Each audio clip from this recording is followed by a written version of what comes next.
All right, it looks like we're going live. All right, it says it said I was live before too, though. But now I see the preview stream with my face. All right, I think we're on YouTube, everybody. Smab, my friend, thank you so much for that. I appreciate it.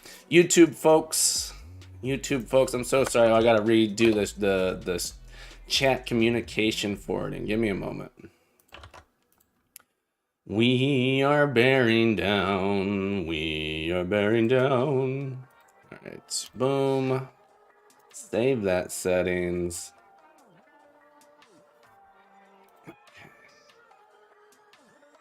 All right. Am I actually on YouTube? All right. Can someone on YouTube give me a thumbs up? All right, it says I'm running on YouTube now. Okay, I see it. I see the little update. All right, we'll have to go back and re-upload that. Okay, YouTube. Happy Sunday, everybody on YouTube. And I missed it here, but Blag Dog, thank you so much for the follow. Happy Sunday, my friend. Welcome aboard. Welcome aboard. Yeah, so I think I got it. Crowstick, welcome back. Welcome back to the crew, Crowstick. So happy to have you. All right. So since we missed out on YouTube, and it does say we have people over there watching, it says we have a couple. Let's do a refresher of what we're doing today. So what are we working on today? Well, just a second. My whole setup's all wacky now. All my windows are all over the place. Here we go. Okay, so yeah, so I started a new stream for it. I don't know. I'm not a streamologist. I'm a programmer, not a streamologist. So I think we'll have to make do with what we have. All right. So what are we working on today? Here's our document camera. I want to make moving platforms today. And this is all right. So this is our level 4. So here's the idea with this level. And I apologize for my drawing. Don't judge me. This ITC Studios, I know you could draw much better than this. So Devro, I know you could draw much better than this. Probably everyone here can draw much better than this. So no judgment, please. This is a judgment-free zone. But here's my 3D drawing. All right. We're gonna start up here. This is gonna be our marble. There's gonna be a ramp down to this spot where you gotta stop. And there's going to be a moving platform that moves back and forth here. This platform you got to get on. You're going to ride it over to this spot. This is going to be a platform that stays still, stationary. Then there's going to be another platform that moves up and down here. Well, this one also moves left and right. So these two platforms got to meet sort of at the same point. So they'll touch there. And then you'll run there and get to the goal. So that's level 4. We're going to get in a level with moving platforms. That's the goal. That's our goal today. So we didn't miss a whole lot. You missed me. You missed my rambling. But we went ahead and drew that. If we can get that done, we're gonna try and add in a flamethrower hazard. But oh, look, we designed level 4. That was our first one. You always got to start with an easy one. You always want to start with an easy one. Design level 4. Boom. Boom, checked off. And for being here to witness that momentous occasion, 50 points to Gryffindor, all 16 of you, 50 points. Thank you so much for being here to witness this momentous occasion. Crosstick says, I foresee sine waves. We might do it with a sine wave. We'll see. We'll see what we do. But yes, I think sine wave's the way to go, so that all the platforms and stuff are sort of moving at a same rate, right? So you have them. We'll see. The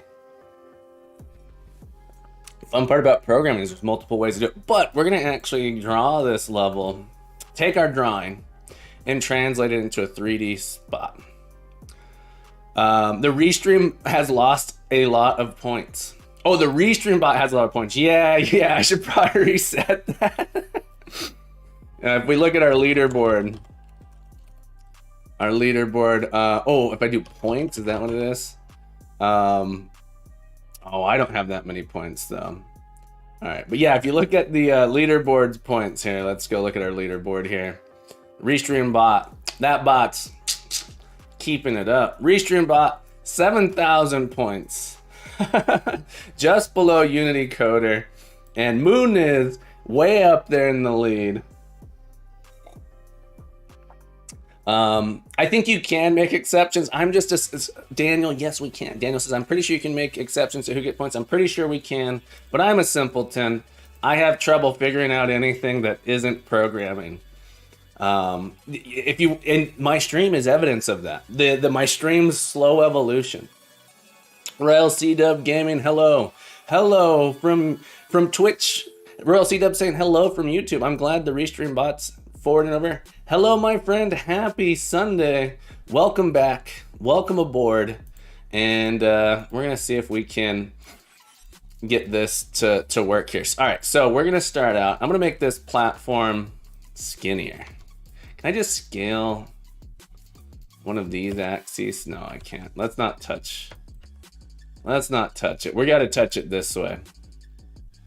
All right, so I want to take these two nodes and we're gonna move them inward. All right. And then we're gonna take these two nodes, we're gonna move those inward like this. Yeah, look at that. I like this platform. We're gonna move down here like that. So you gotta roll down, be careful. Royal C-Dub Gaming says, they won't be here for long, have some stuff to do. No worry, my friends, no worries. I'm just happy you popped in. I'm happy you're here, and I'm here, and we're all here, and we're having a great time. But you do what you got to do. I know it's Sunday. Tomorrow we all got to get back to reality. Maybe not all of us, but a lot of us got to get back to reality. Royal C-Dub Games, what kind of game should I make? Well, that's a good question. I don't know if I want to be responsible for a suggestion, but I am making a game about a marble. Is that any helpful? What type of game are you thinking? Do you want to make a prototype of game or a full-blown game? I know I'm not helpful here. I'm not being particularly helpful. All right, so this platform is going to be a tricky platform. We're going to come down to it. I know this is slightly beyond the scope of my other thing. Can we get these to pop in? It's like close enough, right? All right, so that's our platform there. All right, so that's the beginning of our level. Prototype of a game. All right, so what do you know? So another question like that's okay. What do you want to try and learn? What do you want to learn? So typically when you're doing a prototype, you're trying to learn something. So my question is, what do you want to learn from? Let's go back in time. I'm gonna steal this. What do you want to learn from your prototype? All right, so learning from it, if you know what you want to learn, you might have a easier time deciding exactly what you're gonna do. All right, so I'm gonna make my moving platform have a different color. So we're gonna come into our materials, platform materials. You're just trying to learn C#, learn more programming. Oh, okay. Let's see. All right, we're gonna make a game where we're gonna learn some C# concept. Interesting.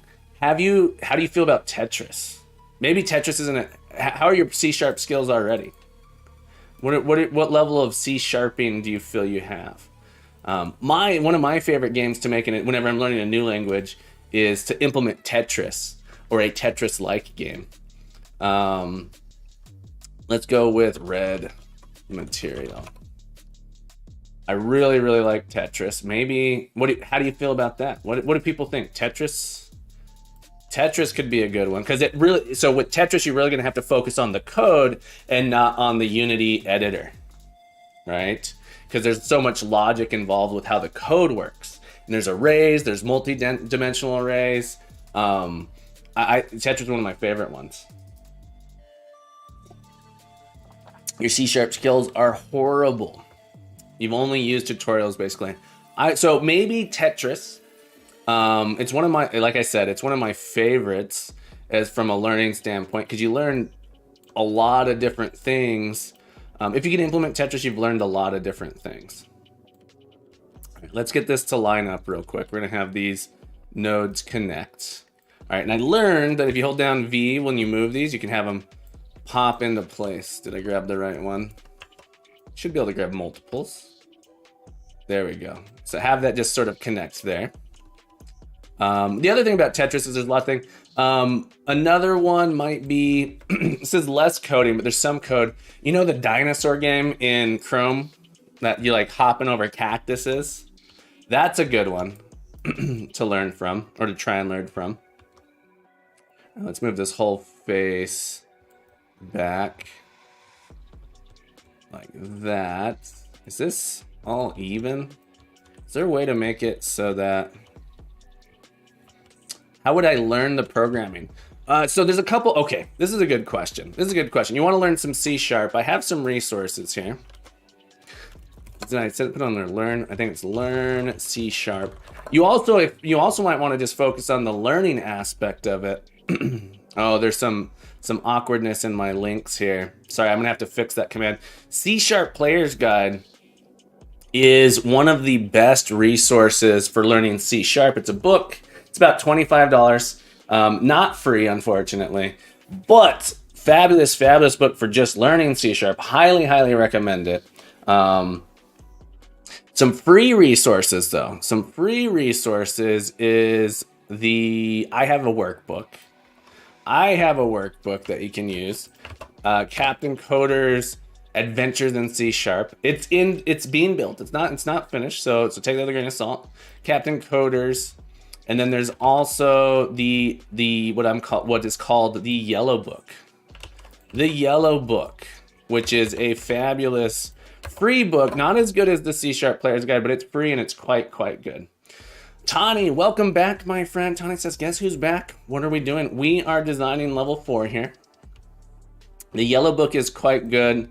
So it might make sense in that case, Royal C-Dub, is to focus on, rather than trying to do a game specifically off the bat, maybe do a little bit of study and use that. Yeah, they're all broken, Unity Coder. That's why I tried to separate them out. I gotta fix that macro. But there's them separated out. Sorry about that.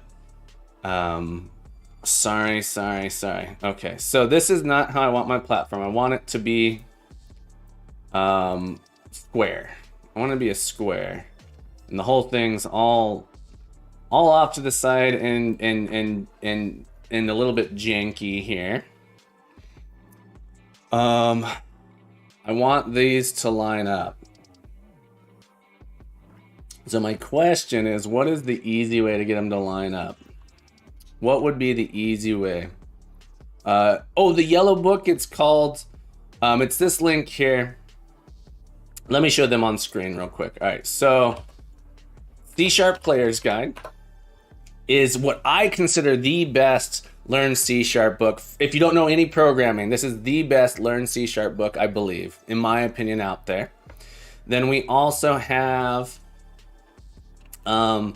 this one here. This one is called the Yellow Book. It's called the Yellow Book because every edition has some cheese or a rubber duck, something yellow on it. This book is completely free online. You could buy a physical copy, but the book itself is completely free. And then c#.captaincoder.org is the workbook that I'm working on. This is like an online interactive textbook about learning C#. You'll get just the basics here. So these are all the different resources I recommend. Keep in mind that my Adventures in C# book is super alpha. It's super alpha beta usable, but it doesn't get into classes or anything. So you'll learn all of the basics up to classes, whereas some of these books start with, jump right into classes and learning. But you'll learn about loops and arrays and lists.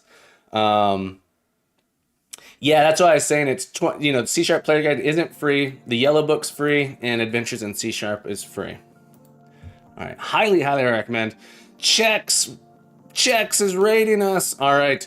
Attention lurkers, please direct your attention to the chat.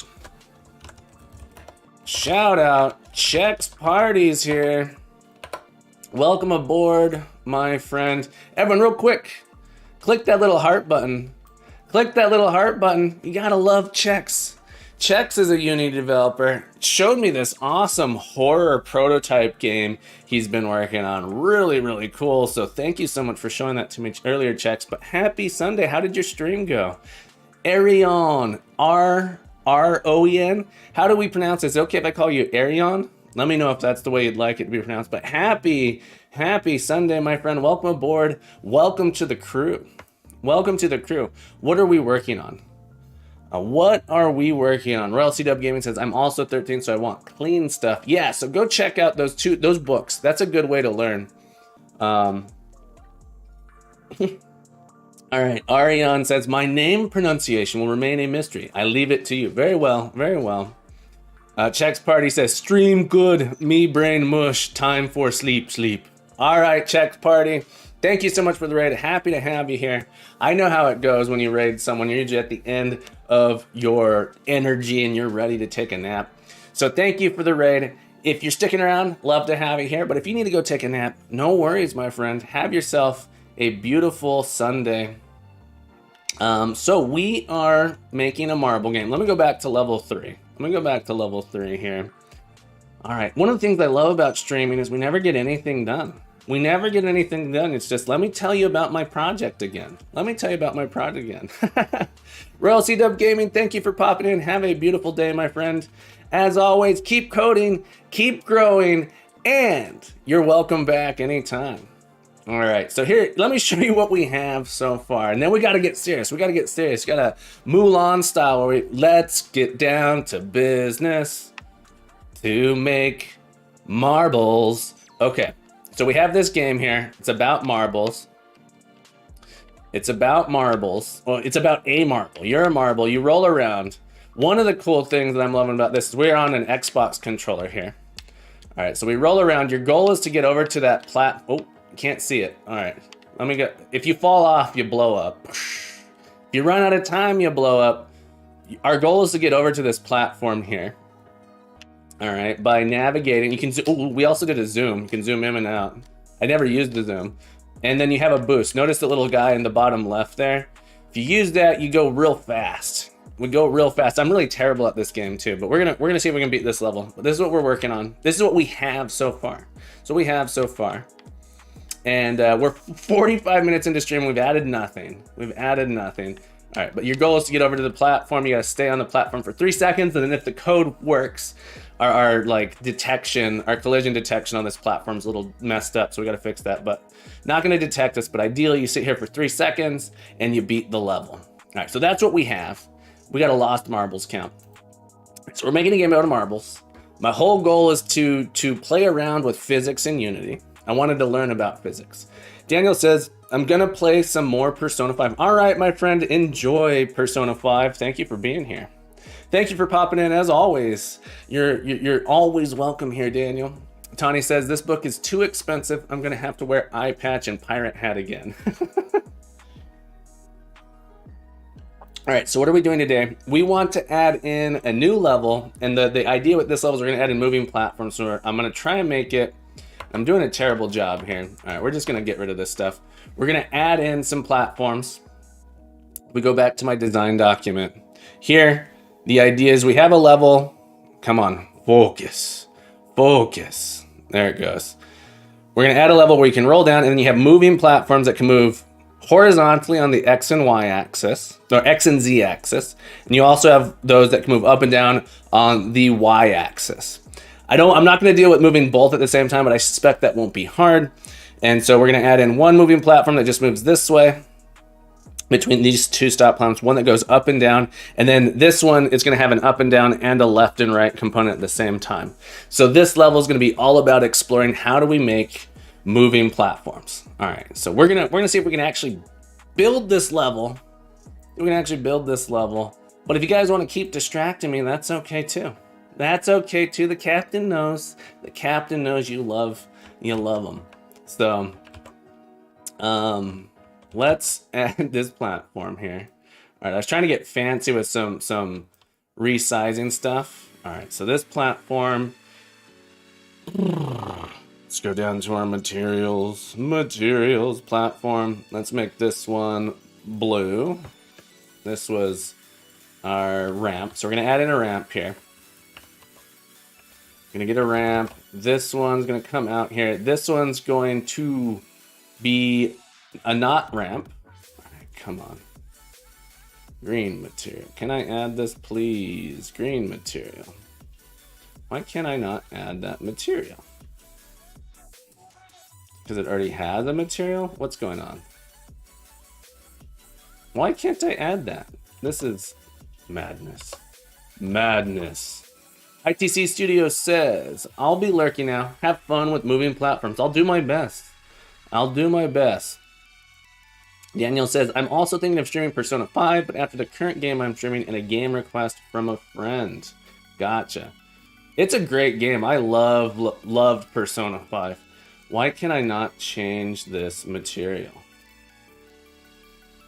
Is my camera just in the way? How do I... Let's disable... I think my camera's blocking me. Or something, or my canvas. Is my canvas in the way? Yeah, my canvas was in the way. That's interesting. I was trying to drag the material on, but the canvas was blocking it. Connie, sorry I missed it. I said I salvaged a 14-year-old monitor day, going for the dual monitor setup, really pushing to the limits of low budget here. To be honest, I didn't spend a single penny, so it's more like no budget. Good for you. Salvaging what you can be super fun. I used to do that all the time when I was younger. So I get it. And dual monitors is super nice. For me. Some people have trouble with the productivity. Yeah, that canvas got me. All right. So pro tip, we're using Pro Builder. And here, I'm not going to say pro tips. That implies that I'm a professional. Not so pro tip. Here, we've got our selected here. If you select these nodes, I'm in node select, vertex selection. If you press V, they'll snap to other vertex. So I'm going to snap it in here like this. Grab these and I'm going to snap this onto that there. And I'm going to, I want this to be a ramp that goes down. So I'm going to have this move down. Arion, thank you so much for the follow. Do not hesitate. Let me turn this canvas off. Thank you so much for the follow, my friend. If you want to ask questions, please ask questions. I'm a computer science teacher. I love questions. I know some people don't like the backseat coders in their streams. I love the backseat coders. The backseat coders are the backbone of me learning Unity. So definitely ask questions. Let me know if you have any. I'd love to try and answer any questions you might have. And if you want to try and boozle me, go ahead. See if you can boozle me. I like to be boozled. So bring it on. But welcome aboard. We're so happy to have you here at the crew. V-snapping works on anything. Yeah, that's a new thing to me. I did not know V-snapping worked. I didn't know it existed until just the other day. All right, we'll make another platform.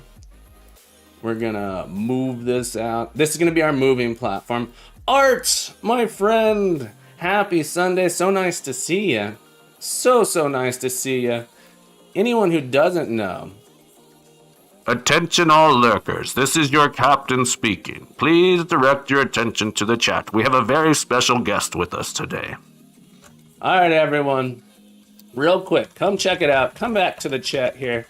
If you're not following Art, you gotta. Give Art some love. Press that heart button right there in your chat. Art is a fantastic game developer, programmer. He's making a game in C++. Not just a game, he's making a whole engine in C++. It's a first-person hack and slash shooter style game with, gives the feel of Hexen, Doom, Heretic, all those classic games. Go check it out. Hit that love button so you can see what he's doing. One of my favorite streamers. Please go check it out. All right. You may now return to lurking. All right, so our goal here is to make this platform move between two other platforms. So before I get this, I'm gonna make one more platform here and move it far away. All right, so it's gonna move along.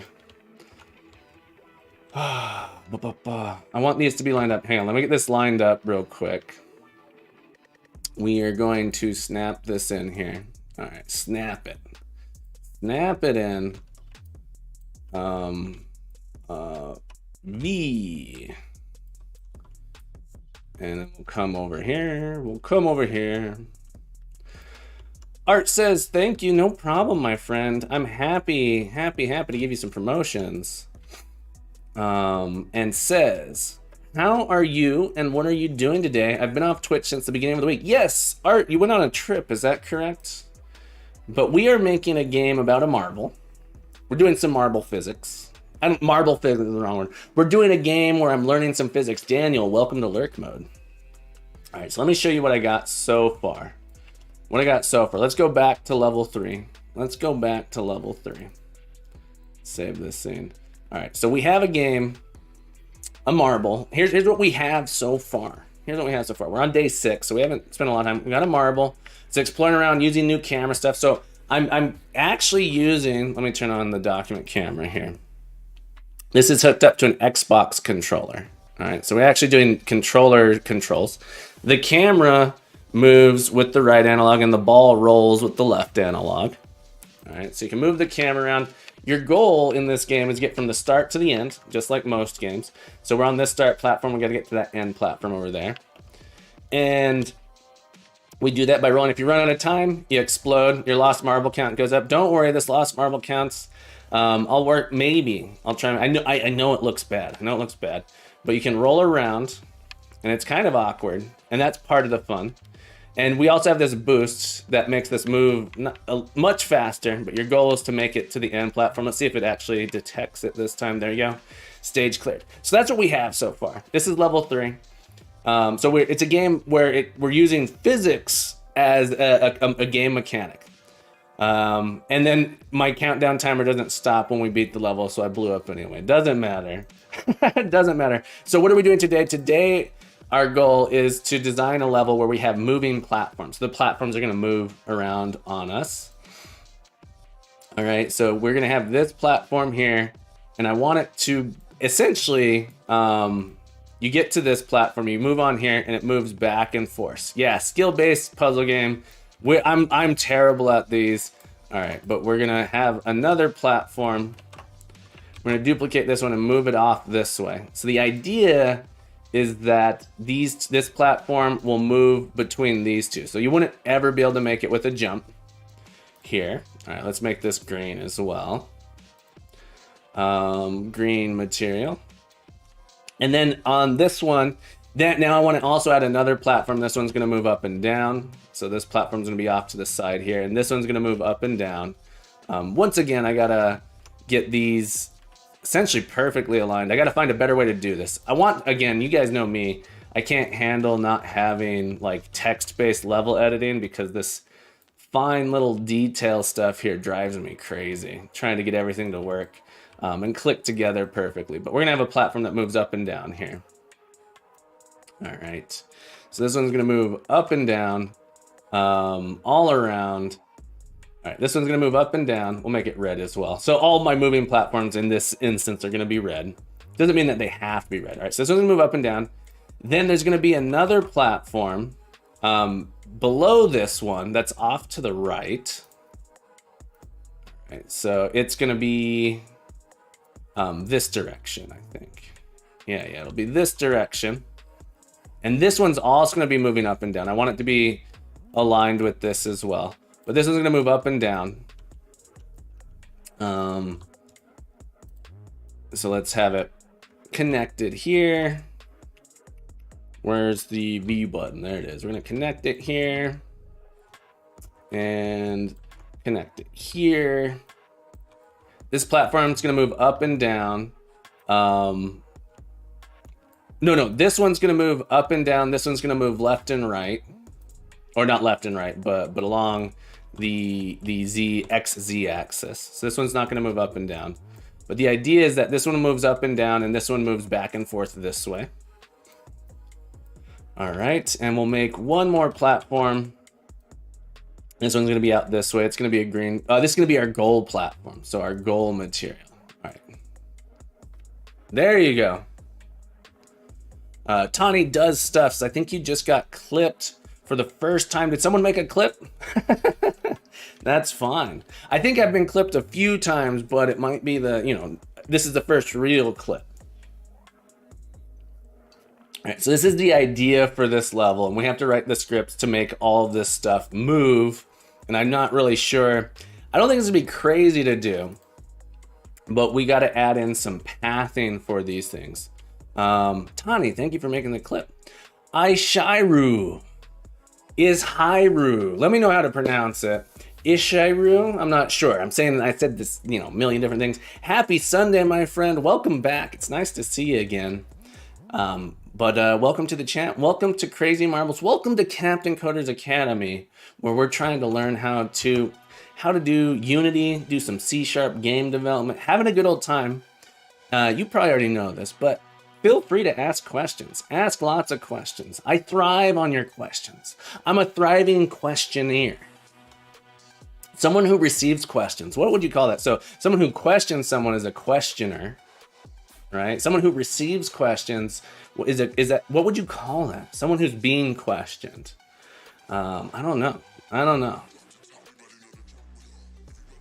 All right, so my whole thing is I want this to move over here and I want it to stop perfectly right there. The answer, no, I'm not necessarily giving you answers. I'm just being questioned. No, you guys, you don't understand. I'm not a know-it-all. A know-it-all would imply that I know all the answers. A person who is being questioned, though, is a suspect. The interrogator, interviewee. Oh, I like that. But would so does an interviewer imply that? Interesting. I've never thought about it that way. Yeah, but an interviewee, a person who asks questions, an interviewer. But an interview, that's interesting. All right, I gotta look up the all right. Define interview. A meeting of people face to face, especially for consultation. Interviewee. A person who is interviewed. Well, does it imply that you're being interviewed? If someone's asking you a question, is that necessarily an interview? It's just all right. So now I'm getting boozled, which I like. I like being boozled. A questionnaire. No, that's a thing. All right, define. I don't know. Anyway, we're gonna go with interviewee. Although that's it gives me the implication that we are trying to learn more about the captain. When you interview someone, you usually ask them about themselves. Ghostly Green YT says, hello. I want to start learning coding. Where do I start? This is a great question. If you want to learn C#, I have some recommendations for you. First off, the best resource, I think, if you're just learning to code, the best book in my opinion is this book here, the C# Player's Guide. Fantastic book. A fantastic book. I think it's the best learning to code book. It doesn't focus specifically on game development, but it focuses on learning the basics. Here's a link to it. It's like $25 US. Not crazy expensive, but sometimes it's out of a price range. The second book that I recommend is called the C# Course, csharpcourse.com, the Yellow Book, C# Programming Yellow Book. The Yellow Book is also a fantastic book, not as good as the C# Player's Guide, but also quite good. Come on, camera, you can find me. My camera's AI can never find me. There it goes. Fantastic book. There's a free PDF version you can get, though. I absolutely think this book is fantastic. And then I also am working on my own books. I have what I'm calling an online interactive workbook.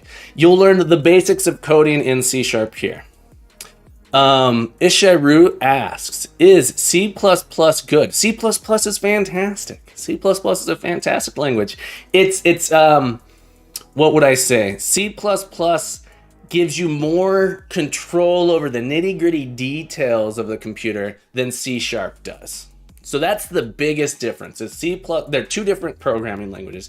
Anything you can do in C++, pretty much you can do in C# as well. Just how you do it. And C++, I would consider a language that gives you more nitty-gritty control over things. So if you're a little bit of a control freak, C++ might be good for you. I think, what do people often say? C++ is a very friendly language for people who are experienced programmers. And that has been kind of my experience with it. I haven't done a lot of C++. C#, on the other hand, I think is pretty beginner friendly. I think it's quite beginner friendly. There's a lot of really good resources where I love C#. That said, I'm pretty new at C#. I've only seriously been using it for about 2 years, a little less than 2 years, seriously. But it's super fun language. So those are sort of the big things. Cap, we could call you a respondent. I think that's a good, so the person who's questioning is the questioner, and the person who's answering question is the respondent. I like that. You could also just call me the suspect. The suspect is the person you question, so, but that does kind of imply maybe there's some implications there that I'm not sure how I feel about. Ghostly Green, I hope that answered your question. Isharu, I hope that answered your questions. Johnny says, I'm just going to call you Cap. Fair enough. Fair enough. You can call me Cap. Call me whatever you want. I don't mind. Call me Cap. Call me Captain. Call me Captain Coder. Call me Ishmael. You know, all the same to me. So we're going to write a script here. Get this thing moving back and forth. So I don't think it's going to be that hard to get it moving, but trying to get it to stop exactly in the right spot might be a little bit tricky. Let's add in a script here. My pleasure, Ishiru. My pleasure. If you have any other questions, don't hesitate to ask. All right, so we're gonna create a new folder for our platforms. And we're gonna call this a create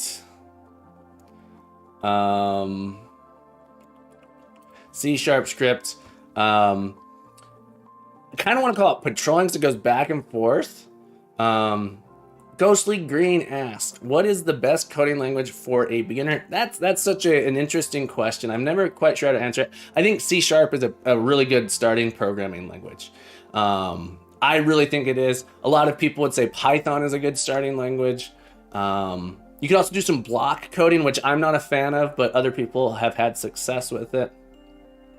I would say either Python or C#. Okay, here we go.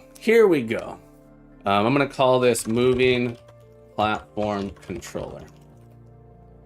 Right. Oh, control. I'm reserving the word controller for things that has interactions from the player. So we're just gonna call it moving platform. Art says, I have heard and read the word interview being used to describe many different scenarios in which one party asks questions of another. These situations include interrogations and casual meetings between people. If you think about it, most interactions, apart from issuing orders or statements of information, include questions, and thus the interview term usually applies. Though, at its most general, interview simply indicates an exchange of information between two parties. I think that's fair. Art.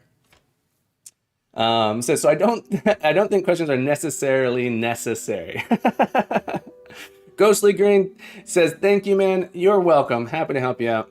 Over on YouTube, Mike Cox says, good morning, coders. Good morning, Mike. Welcome aboard. Welcome back. So nice to have you here. Isharu says, so what are you doing today? I'm making a marble game, making a game about physics. Our marble starts over here. It's trying to get over here. I'm trying to make it so that these platforms move. The red ones I want to move. So this one's going to move back and forth like this. This one's going to move up and down like this. And this one's going to move back and forth like that. So it's all about getting the timing right on these. All right, so my moving platform is going to, here's how I want to define it. Here's how I sort of want to define it. In here, I sort of want a start location. In the perfect world, we have public, probably transform, VS Code, public, transform, start position, get private set, field, serialized field. All right. And then also it's going to have a public transform end position. So this is very general. If we had a platform that wanted to go between different stuff. So we have a start position, we have an end position. And then we have sort of a travel duration. So this is sort of the idea that I want to employ. So it's sort of the interface I want to think about when doing this. You could think if we wanted to make it more complex, you could have sort of a list of like waypoints. So it might be that if I wanted a platform to move not just between two positions, but to move here and then go down and go left, we could do that. We're not going to worry about that. That's beyond the scope of what we're doing, and could make me crazy. So what we're going to do is we're going to have a start position and end position, a travel duration. This is our script here. And then we're going to figure out how to make that work. It's going to go to from the start position to the end position. And then it'll pause. Ooh, we want to end one more thing. We have travel duration, and then we want one more thing. That's going to be our delay duration. So this is how long it's going to wait at each point. So if it's at 0, this means it's just going to move through that point and immediately come back. All right, so that's the idea here. And so on these platforms, I should be able to add this script and configure them in this way. All right, so I have this platform here. Unity allows us to attach these scripts. All right, so this should be a moving platform. Did I rename you? Hang on. Moving platform controller. Hang on. The name of the not so pro tip in Unity, the name of your class must match the name of your file for it to appear in the editor. So since I named it one thing and then changed the name, I got to make sure I update the code. Come on back here. But that's our goal. So we had a moving platform, and the idea is I set the start position, the end position, the travel duration, and a delay. Unicode says duration versus speed. Which one is easier to find good playable values? That's a good question. So Unicoder, you're making a good point here, because it's like, how fast do we want that thing to move? One of the reasons I was thinking travel duration makes sense to me is it will be much easier for me to get these two things to match up. So that's one of the reasons I was thinking travel duration. If I start these two things just like adjacent to each other and set their travel durations to be identical, they will always match back up to each other. Whereas if I set it to a specific speed, I have to do a bunch of math to figure that out. But that's a good point. I'm gonna go with travel duration. But that's another option. Calculating the value is not an issue. Ishiru, good point. Calculating the value shouldn't be that hard to do.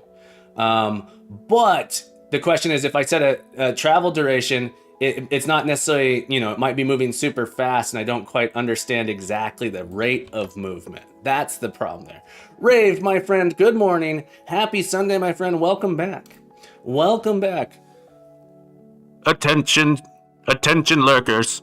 This is your captain speaking. Please direct your attention to the chat. We have a very special guest today.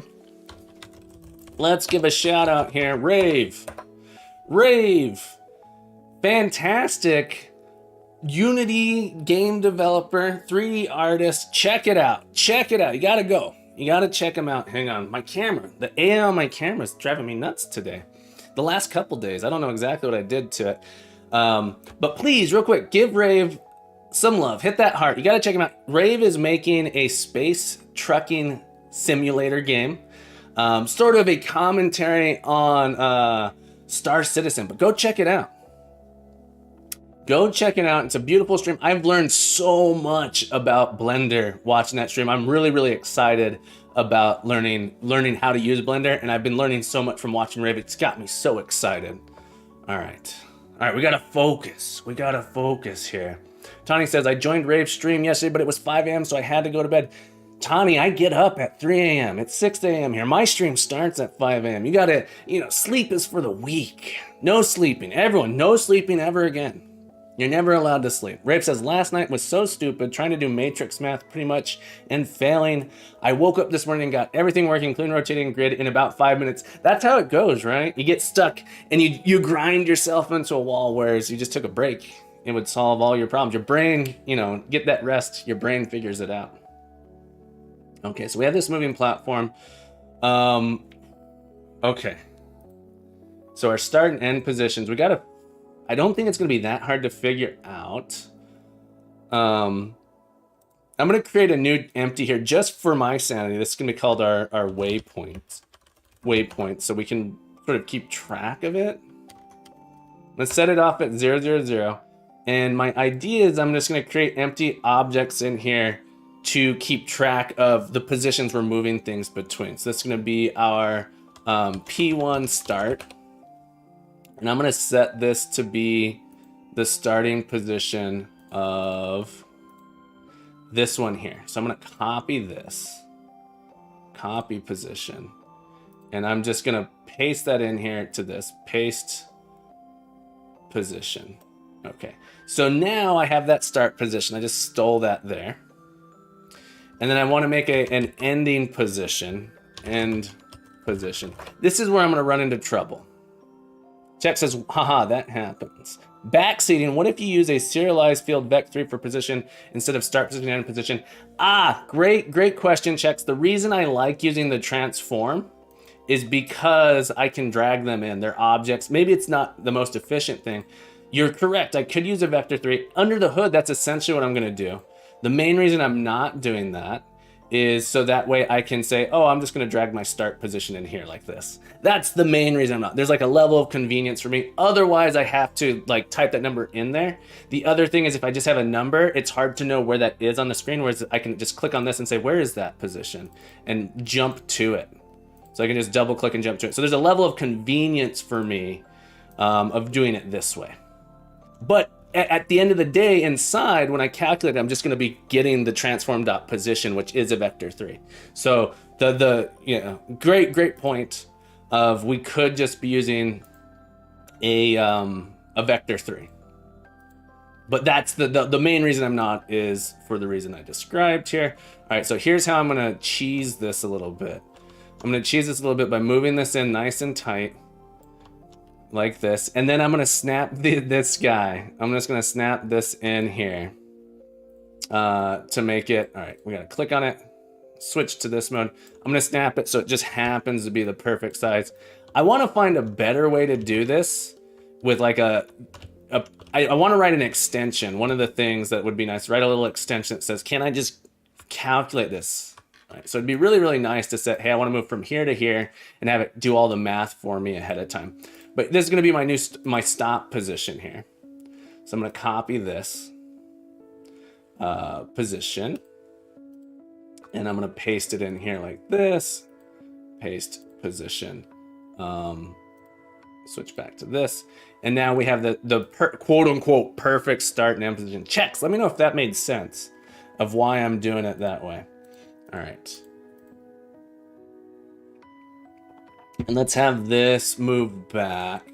Copy position. Move this guy back to its starting position. I got to rename these. The organization calling this platform. This will be our first moving platform. Oh my goodness! CodeRad Games with 18 viewers. We got this room. There's not enough room in this stream for everyone. It's getting so full in here. CodeRad Games, thank you so much. Thank you so much for the raid, my friend. So happy to have you here. Happy Sunday. Happy Sunday, CodeRad. Whew. CodeRad, for anyone who doesn't know, please, once again, come back to the chat. Come back to the chat real quick. Thank you for giving the shout out there. Thank you for giving the shout out there. Real quick, click that heart button. Click that heart button. Gotta give CodeRad some love. Also, CodeRad Games is making a Souls-like game. You gotta check it out. Real quick, there's a link in your chat right now that you need to click. Go click on this link. Go to this Steam page. If you like it, if you want a game that's gonna kick your butt. 2D, action-packed, roguelike, Souls-like game. Click that link. Scroll down here. Hit the add to wish list. What's stopping you? Nothing's stopping you. Click add to wish list right now. I'll give you a second. We'll wait. I'm waiting. Have you clicked it yet? I'm waiting for you. I see you back there in the back. You in the back. Click that wish list button. Ah, there you go. Thank you so much. Thank you so much. Yeah, Code Red Games. Be sure to follow him. Be sure to follow him. Check him out. But this room is getting awfully full. So happy to have you here. But yes, I am Captain Coder. Welcome to Captain Coder's Academy. I am a computer science teacher. I teach computer science and programming, mostly to young people. The school I work at is age 10 to 14. But I also, have taught outside of that age range, and I often tutor outside of that age range. During the summers, I sort of try and run my own programs. Honey Buns, thank you so much for the follow, my friend. Welcome aboard. Welcome to the crew. Happy to have you here. As everyone here already knows, do not hesitate to ask questions. Do not hesitate to backseat code. I love when people question what I'm doing. It's how I learn. It's how I get better. But hello, everyone. Welcome aboard. I lost some of the chat there. Let's see if we can go find what the chat was saying. And Code Rad, tell us, how did your stream go? What'd you get done today? What did you get done today? Art had said, okay, I finally gave SkyDriver a try. Just finished the final course. Is this the project after SkyDriver? Have you made something else between? Art, this is the project after SkyDriver. I haven't made anything else. I haven't made anything else since then. But yeah, this is the project after that. If anyone wants to check out SkyDriver, do we have a project right before this one was super fun too? We made a clone of the classic. So this is the project we did last week. Well, like 2 weeks ago, 14 days ago, we started this project here. This is sort of a clone of the classic game Skyroads, but we live streamed it. We talked about doing, I'm in the process of putting together a class project with video tutorials on how to approach this type of project. But this is what we made before. All right, so we got this game. You know that guy I was talking about before, Rave? Rave made, look at this sweet ship here. But we got a game here where you can fall into the abyss. I'm terrible at this game, by the way. All right. Oh. Can fall into the abyss. Oh! All right, I believe. Everyone, believe in me. Oh, there we go. Here we go. So the idea is you got to get to the end of the level and then drive through the tunnel, just like that. But we made like a nice little level editor stuff for this one too. Fun little game. If you want to check it out, if you want to check out the stream, it's in the archive. You can always go back, rewatch if you want to know how I made it. Made it almost 100% on stream, maybe some minor things off stream. But go check it out if you want to know how we did it. All right. But yes, here we are making marbles, losing my marbles. So happy to have everyone here watch me lose my marbles. We got 10 minutes before our first break, so we're hanging on. Corfliss, hello, welcome back, Corfliss. Happy Sunday to you. SkyDriver was fun. It was really fun to make. I want to add more levels. I'm gonna make my students implement SkyDriver as their next project and take all their. I'm gonna crowdsource the level making. Corfliss is back from the game jam. Yeah, game looks cool. I gotta install Game Maker to test it out. Okay, so what are we doing? We're trying to stay focused.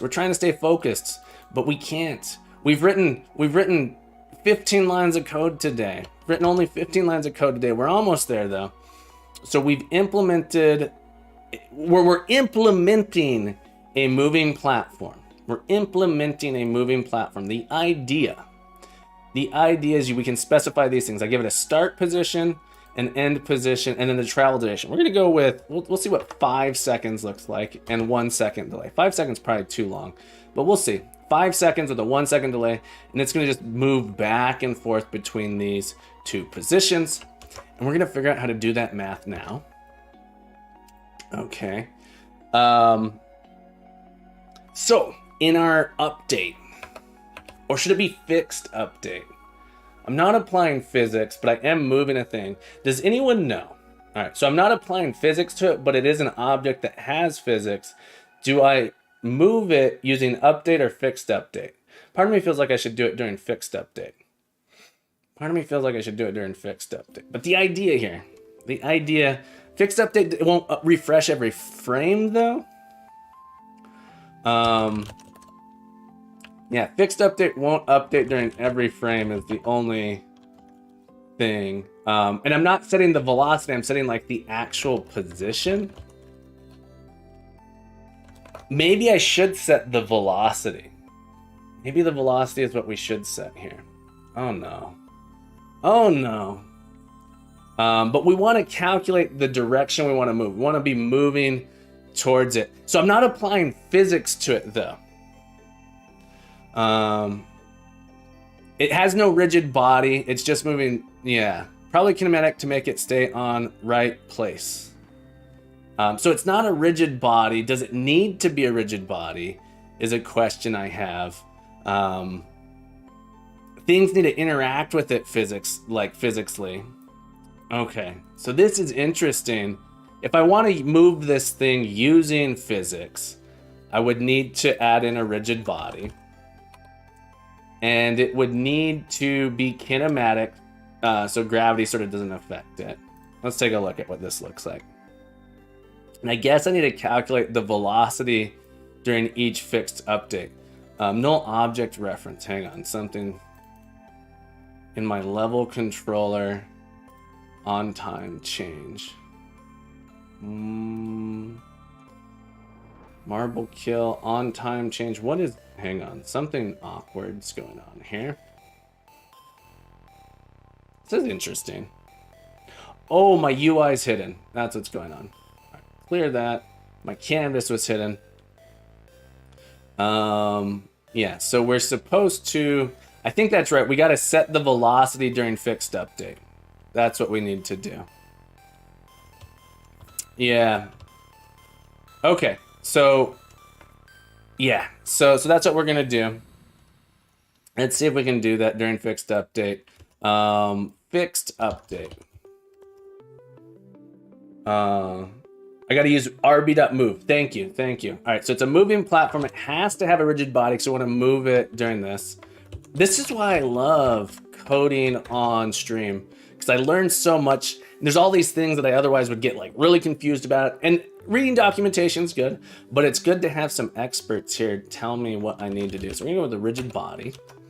All right. And Corfless, Unity Coder, and Chex Party, all of you, for your contributions here. You're gonna get 50 points. 50 points. Thank you so much for your contributions, helping me out. Much appreciated. 50. So streaming my work on here has been so fantastic. I know that I end up chatting a lot and only writing a couple lines of code, but I learned so much and it's been so much fun. It's been so much fun. Unity Coder with 8,500 points. Nice work. Nice work, my friend. Corplist says, I might only give you emotional support. I still need to dabble in Unity more. Don't we all? Don't we all? I was telling my students in my Intro to Unity class, it should be called Scratching the Surface of Unity because you're going to learn like 1%. It's amazing what you can get done with that 1% though. All right, so let's cache the rigid body. All right, so this thing's required to have a rigid body. And in our wake up, so do public void awake. Public void awake. Yeah, Unicode says moving transform directly. This is exactly the problem I was running into in previous projects, so I knew I needed to do something here. So when we wake up, we're gonna cache this rigid body. So private rigid body, rigid body. When this object comes into existence, we're gonna get the rigid body and we're gonna cache it into this variable, save it there. And during our fixed update, we need to move towards this position. So rigid body dot move position moves the kinematic body towards the position. I'm curious if I put end position here, what that's going to do. Hang on, move position dot. Does that just move it there? There's no like amount of time. Chex Party says, we don't want to fall through the platform. Captain, why not? Why don't we want to fall through the platform? So we sort of want to calculate how far it should move. I'm really curious here. This should just teleport it to the end position, right?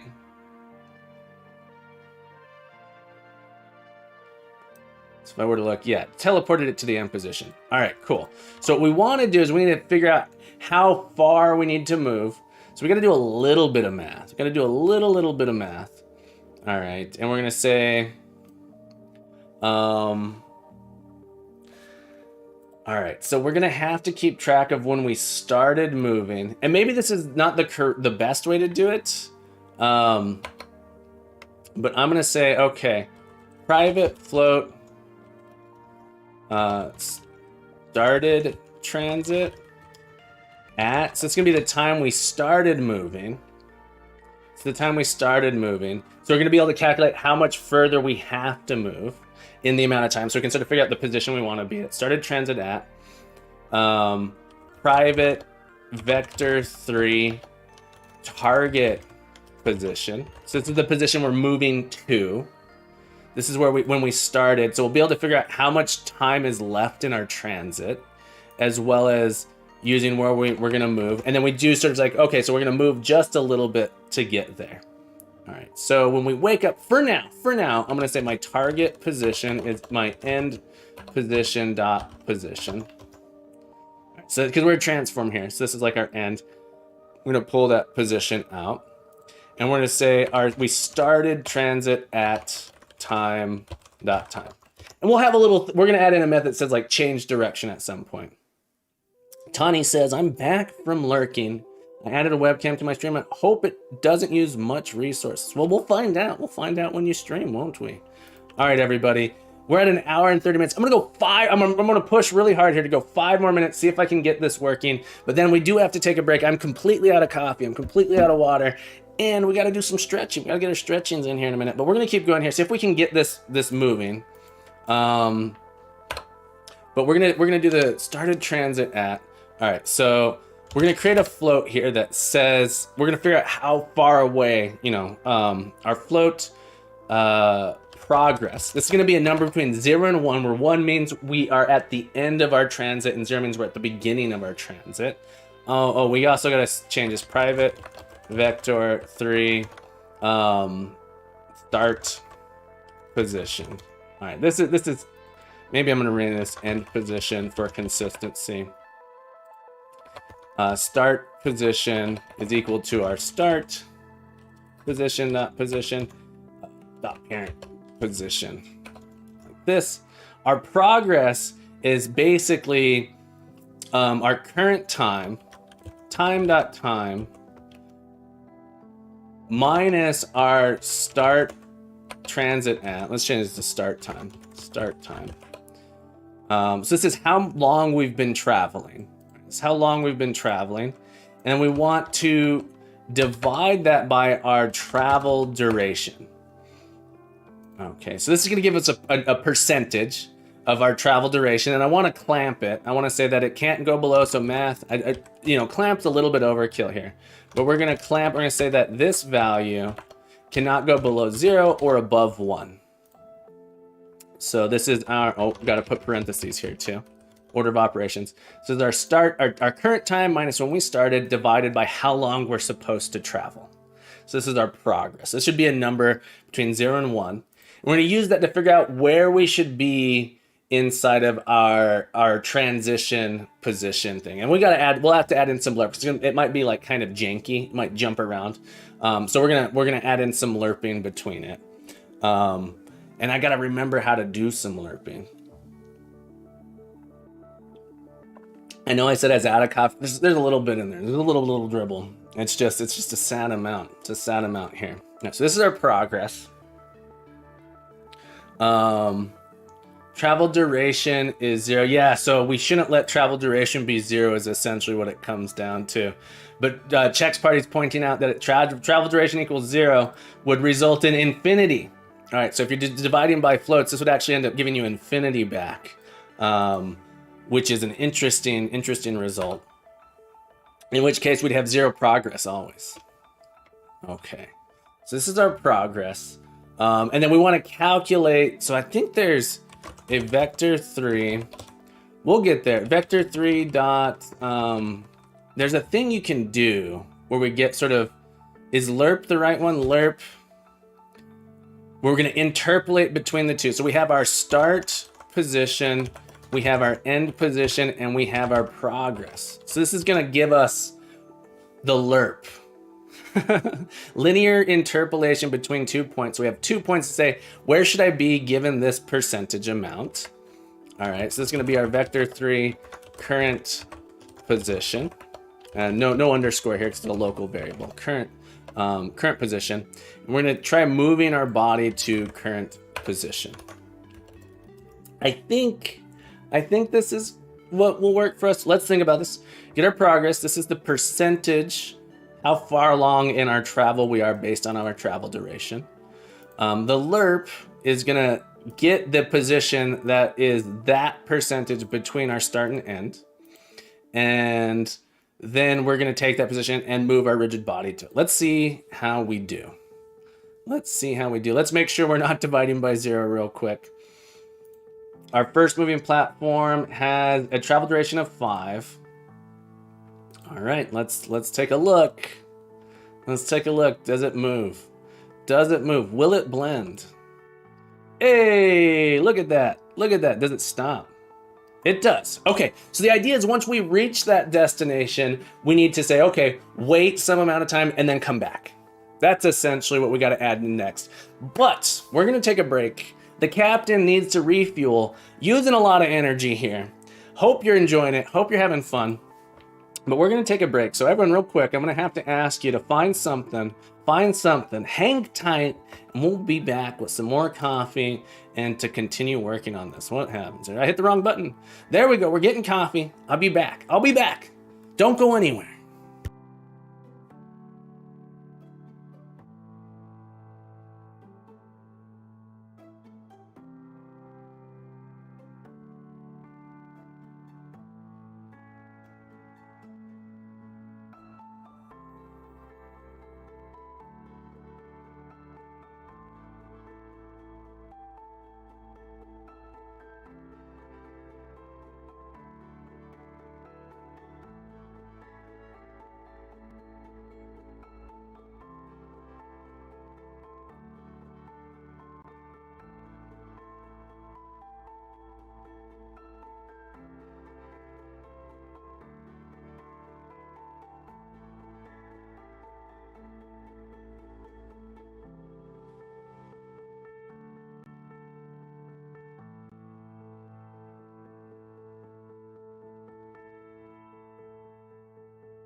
All right, everybody, the captain is back.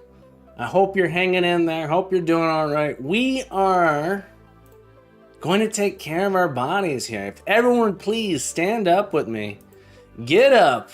Stand up. You've been sitting there all day. Maybe you're out on a walk. I don't know what you're doing. But I've been standing here. We got to get some stretching in. You got to get some stretching in. You don't know how hard it is on your body to be doing something where you're just sitting there in the same position all over, probably hunched over like a goblin, like I do. So we're going to get up. Everyone, please stand up. Stand up. If you're at work, that's okay too. Get your coworkers to stand up. Get your roommate to stand up with you. Get your mom, get your dad. Bring everyone, bring the whole family in for some good old stretching here. Bring the stretching for the whole family. Get them in here. Get them in here. I'll give you time. I'll wait. I'll give you 15 seconds. I'll give you 15 seconds to get your family back in here. Get your cat, get your dog, get your pony, bring them on in. We're gonna do some stretching together. Just a couple minutes here, but get them in. Get them in. All right, here we go. We're gonna take your arm, put it up, bring it behind your head here. We're just gonna stretch that muscle here. Stretch it along this way, and just hold it there. Your body deserves to get a nice stretch. Get that blood flowing. Get it going for you. Your body deserves it. You should love your body. You want your body to last you a long, long time. You're going to hold this 5 more seconds, then we're going to switch it out. But yeah, if it hurts, you're stretching too hard. Don't hurt yourself. Don't hurt yourself. All right, and bring it back. We're going to switch to the other hand. Bring it around. Bring it back. Grab that elbow. Pull it down. Keep that neck. You don't want to hunch it over too much. But pull it back there. Oh, yeah. Doesn't that feel good? It feels so good. I can feel it. Your body loves it. Your body loves it here. We're going to hold it 10 more seconds. 10 more seconds. Just hold it there with me. Don't hurt yourself, but just get a nice stretch. And your body deserves to be loved. You deserve to be loved. You're a lovable person. The captain loves you. So why don't you love yourself? All right. There we go. Oh, didn't that feel good? All right, we're going to do this other stretch here. All right. Get a nice shoulder stance, shoulder feet apart, shoulder width apart feet. All right, reach up and over to the side and just pull it out that way. Hold it there. We're gonna hold it there for 20 seconds. Then we're gonna go to the other side. Get that nice stretch in. I believe in you. This is good for your body. It's good for your body. Should do if you're sitting at a computer all day. Should do this every hour to 2 hours. Some nice little 5-minute stretch. Get up, move around, get that blood flowing. All right. Ooh, and bring it across to the other side. Bring it across to the other side and pull it across. Get it in there. Get in there nice. Oh, yeah. Stretching with the captain. Oh, this is like my favorite time of the day, too. The stretching.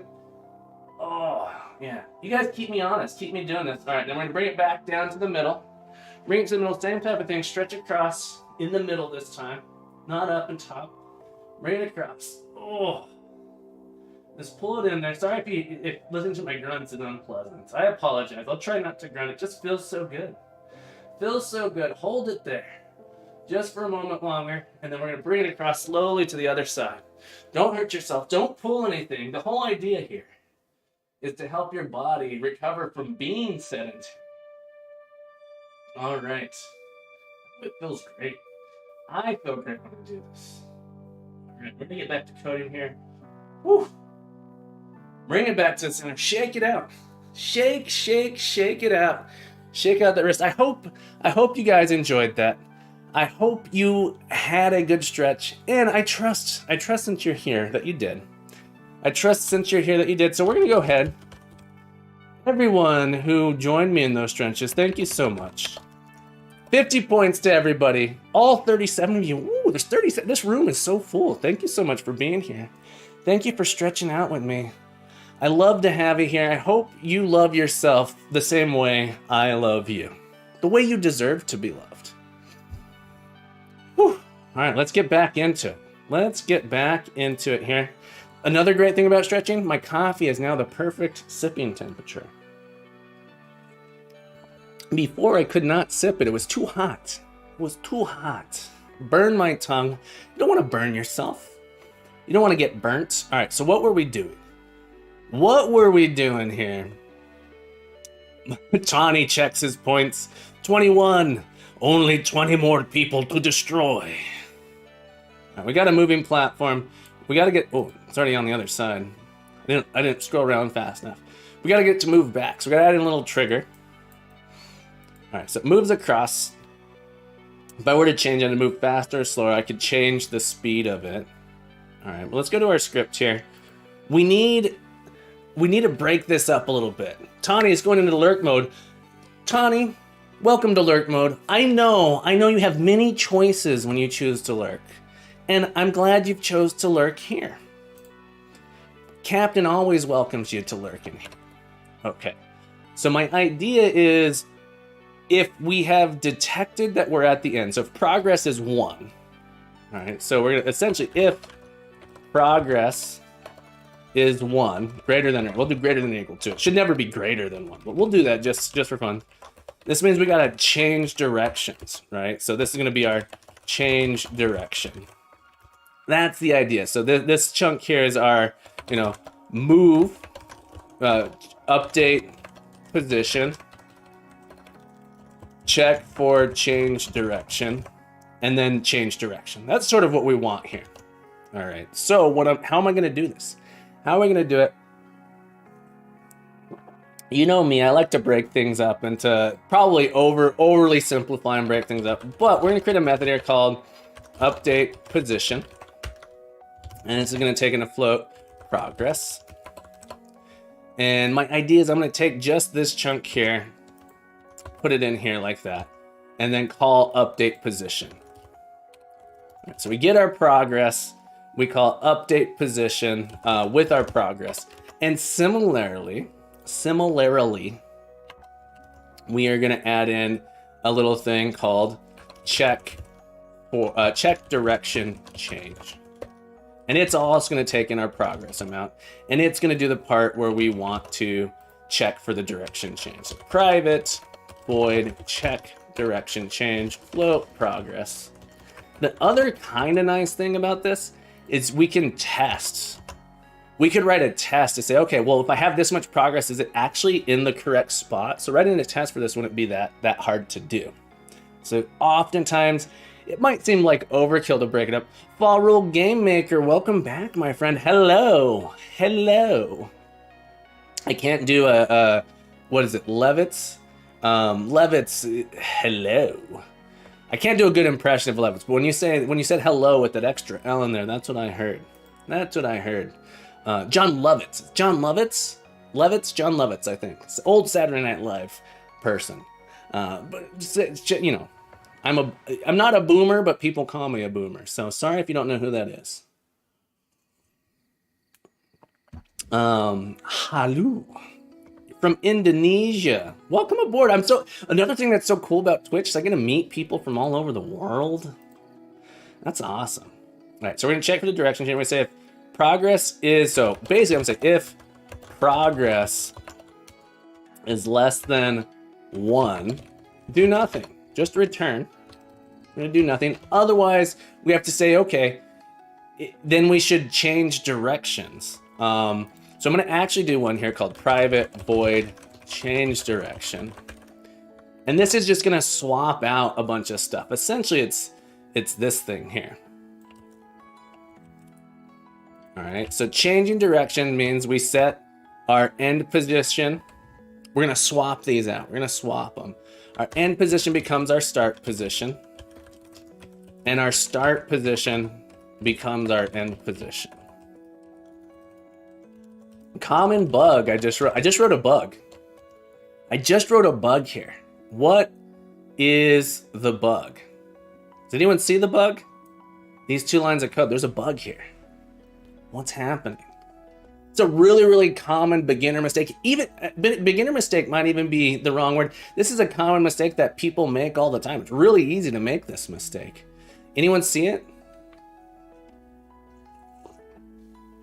Does anyone see the bug in my code here? Our rule says input system, I'm guessing. It's a good guess. Not quite right. So my goal is to swap these two things. So my end position becomes my start position becomes my end position. But let's check out this code right here. Right here on this line, I set start position to be end position. And so end position already stores the value for my start position. And then right here, I set start position. So this actually doesn't change start position at all. Start position is still the same thing. We need to fix this. It's already started. So we kind of need to, so one way to do it is create a temporary variable. So we could create a temporary variable called temp, and we say, okay, well, I'm gonna save my end position first, and then I put it here. So this would be one way to do it. This is the really, really common way to do it. Mooniz coming in with the raid. All right, Mooniz, thank you so much for the raid. Happy Sunday to you. Did you know, Moonriz?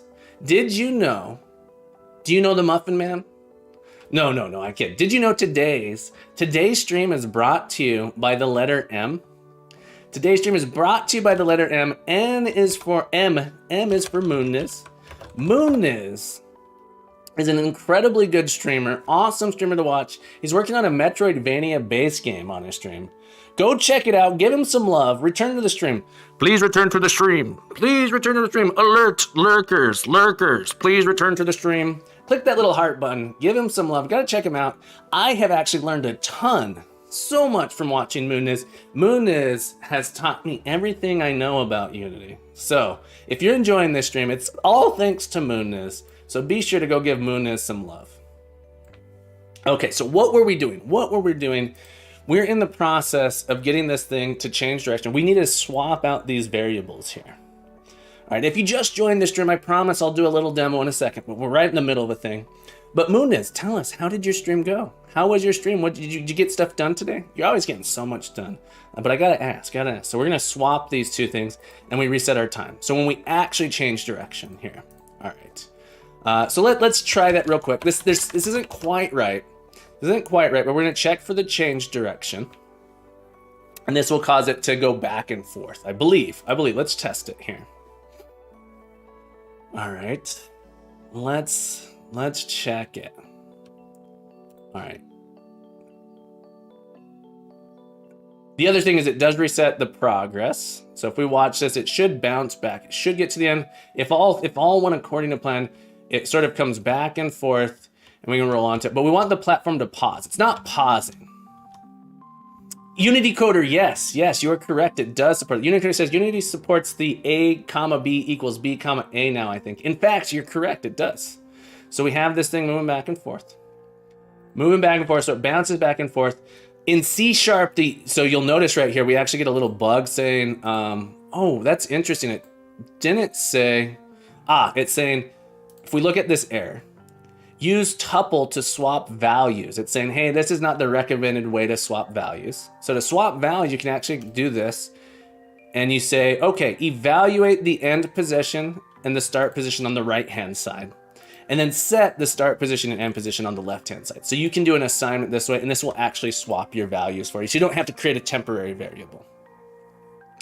I personally think this doesn't read as well, but it's a very common thing to do. So if you're an absolute beginner, just know that this swaps those values out. And that's what I want to go over. Unicoder, absolutely. Thank you for reminding me of this. So for your contributions, Unicoder, 50 points. 50 points. Thank you so much for that. Mooniz says, I got fewer things done today than yesterday, but we got enemies and enemy states working. So each state will be handled by a different component. Nice. Enemies can patrol and attack. Nice work, Mooniz. I'm looking forward to seeing it. Good stuff. So this swap here is equivalent to the adding the temporary variable, but now you don't need a temporary variable. So it works out nicely. Instead of changing direction immediately, what do you think we should do? We need to put in a delay here of this amount of time before we change directions. So I'm gonna do a little thing here that I want to do the following. I want to do an invoke. All right, so invoke name of change direction after delay duration. I want to do this. So invoke allows us to say call a method later. Call a method later. Unity Coder says hashtag master lurker. That's how you got so many points. Tony says, don't worry, I'll beat you. I'll beat you. That's hilarious. G says, I already said you're close. Exactly. G, so nice to see you this morning. Happy Sunday, my friend. All right. The problem here, if I do this, this is going to get called a bunch of times. So here, let's put a debug log in here so you can just see what I'm talking about. Changing direction. I only want this to get called once. I only want it to get called once.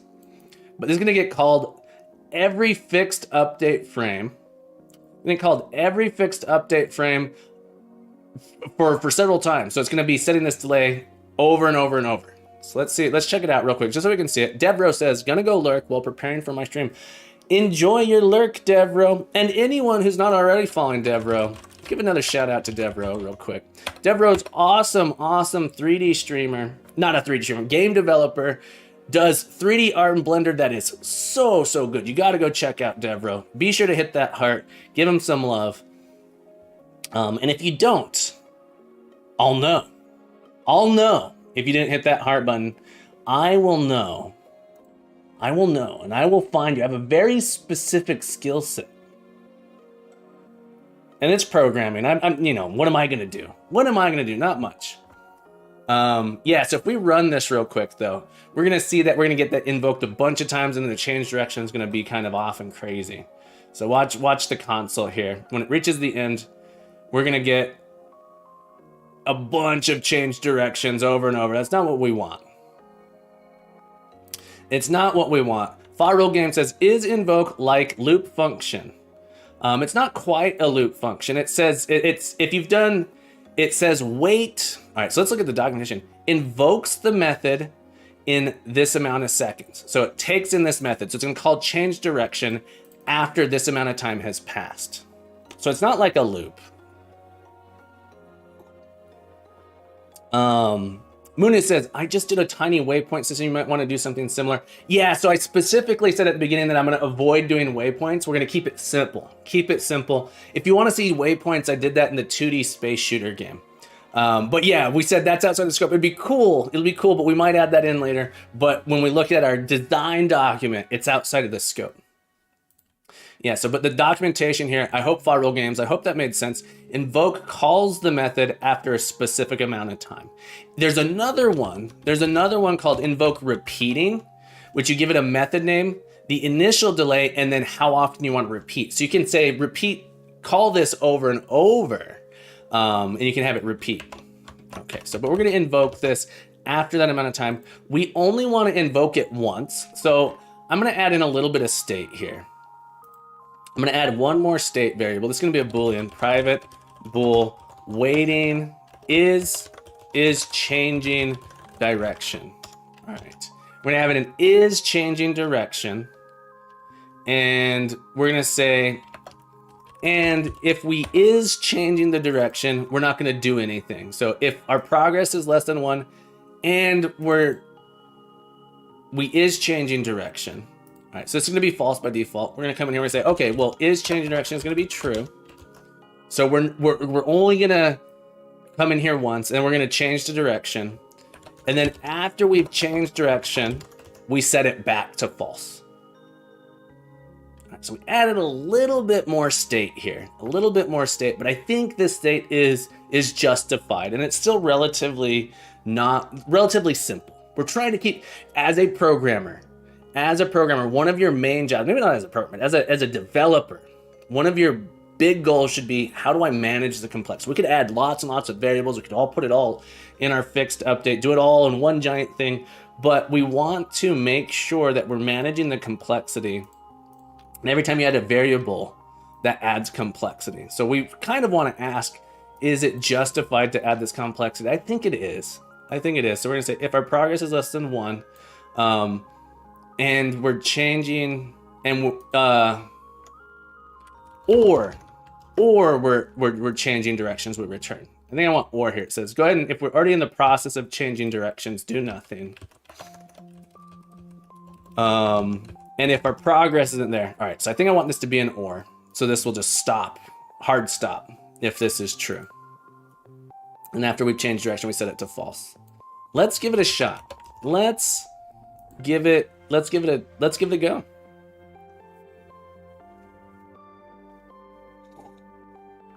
And do I have this set? So if I look here, we should travel for 5 seconds and then pause for 1.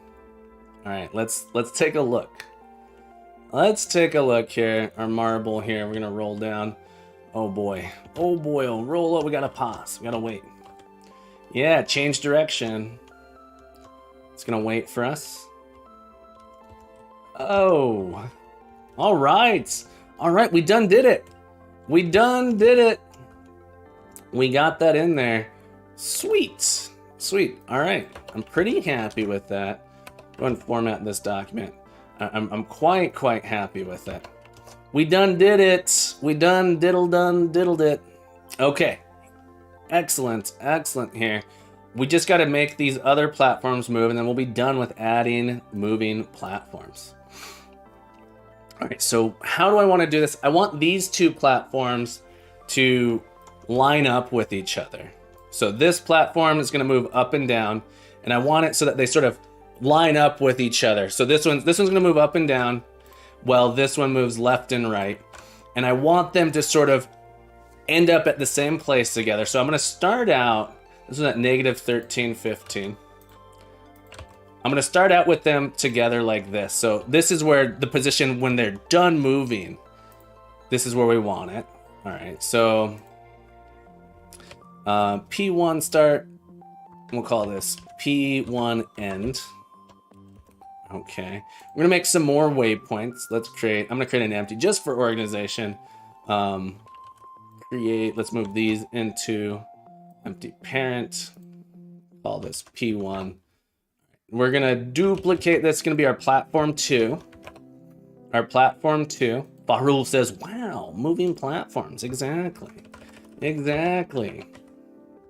Just trying to keep myself slightly organized here. So our P2 start, let's find this platform. We'll call this second moving platform.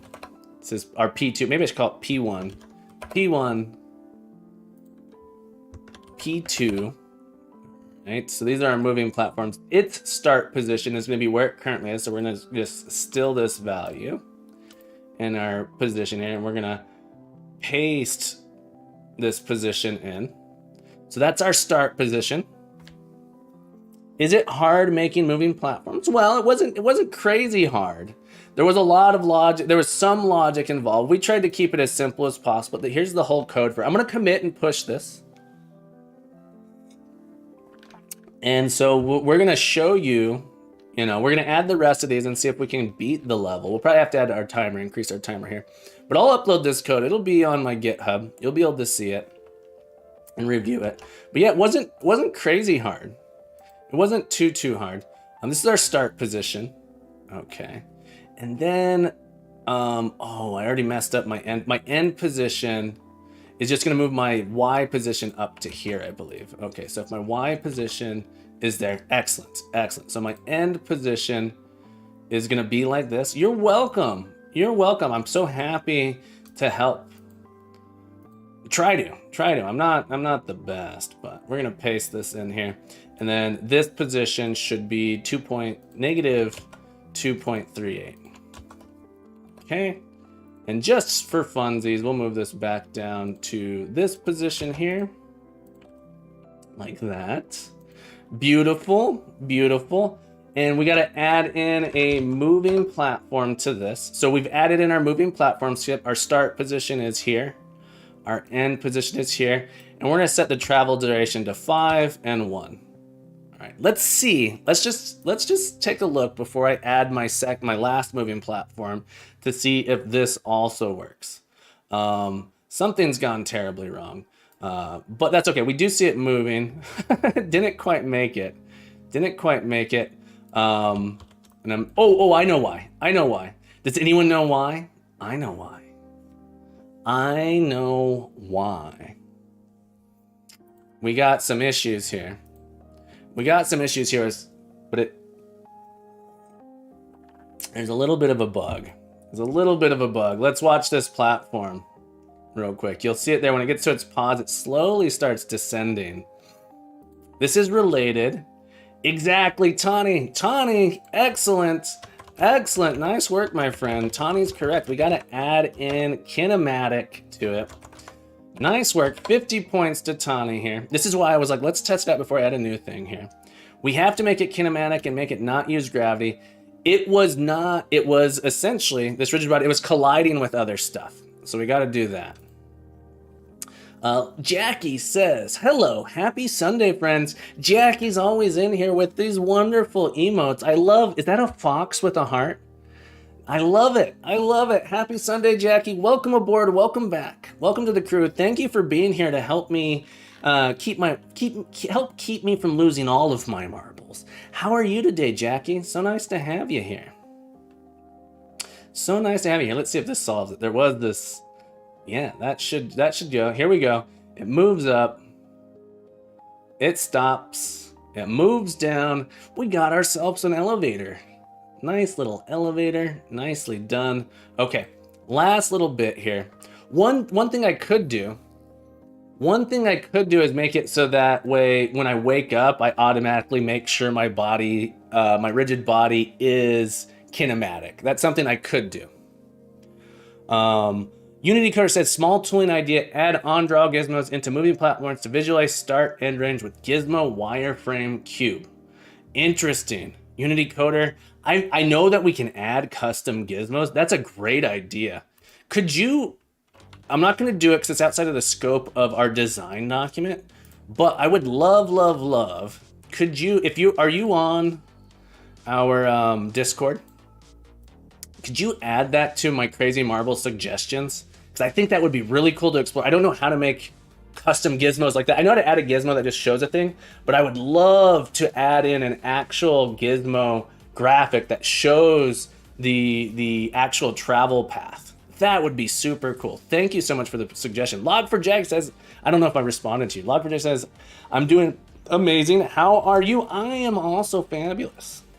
I'm fabulous. It's a beautiful morning. It's a beautiful day to be alive. How could I complain when I got all of you here with me and making this fun marble game? Unicoder, thank you so much for the idea. I love it. I know you don't need more points, but here's 50 more points.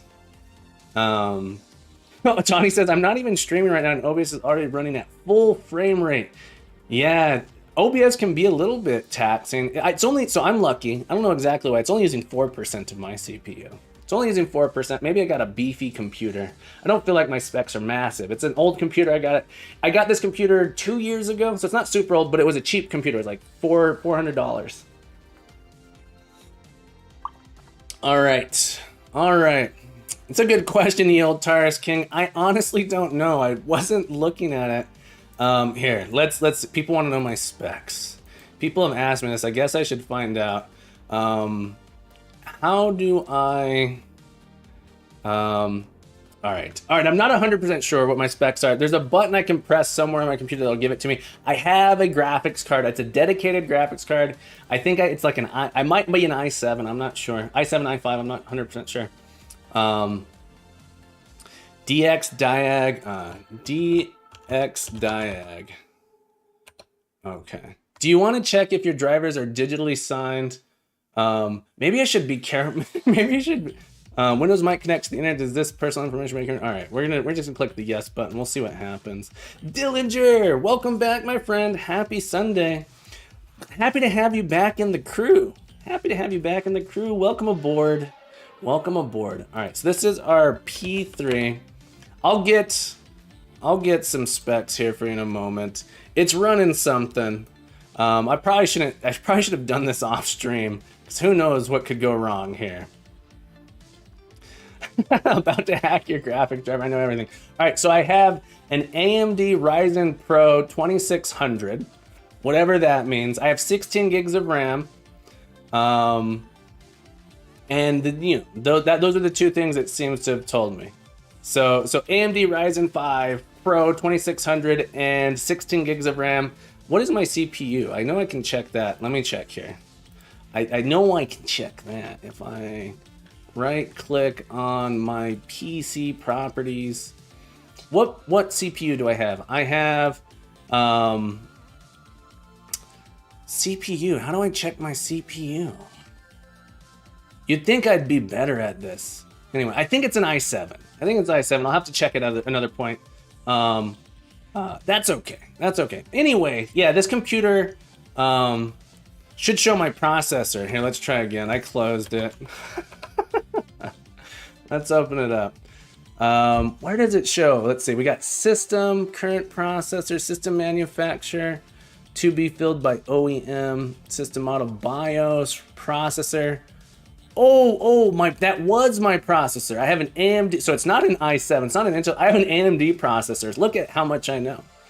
AMD Ryzen 5 Pro, 2600 6-core processor, 12 CPUs, 3.4 gigahertz. So that's my processor. All right, if I click on display, all right, and I have an NVIDIA GeForce RTX 2060. All right, so I have an NVIDIA GeForce RTX 2060. There you go. All right, I'll have to add those specs to my about section at some point. All right, thank you for prompting me to figure that out. I didn't know, but now we know. And you will maybe remember more than me, because I will probably forget in about 7 minutes. Okay. So it's not the, I guess some people say it's beefy. I don't think it's that beefy. I don't really game. I got it to have a desktop, so I wanted 16 gigs and I didn't want to pay for a laptop with 16 gigs. That's essentially why I got it. All right, so we want this thing to now move across this platform 3. Let's add to this, hang on, before we do that, we're gonna add in a moving platform to it. We're gonna make it kinematic, ignoring gravity. Let's duplicate this. This is our P3 start and P3 end. Okay, our start and our end. Our initial start position. I learned this trick too. Pro tip, not so pro tip. If you right click on anything essentially and click properties, you get a little window to pop out so you don't have to keep switching back and forth between stuff. So I'm gonna take this out. I'm gonna come over to my P3 start and then have it open here. I'm gonna copy this. I'm gonna paste that in. That's my starting position. And Mooniz taught me that one. I wonder who taught me that, Mooniz says. It was you. It was you. I learned it from watching you, Mooniz. I learned it from watching you. All right, we're gonna set the travel duration to 5. The reason I'm setting the travel duration to 5 is so that these two things will meet up together. Their delay duration needs to be the same too. We'll set their delay duration, both of these, to a duration of 1 on the delay. All right.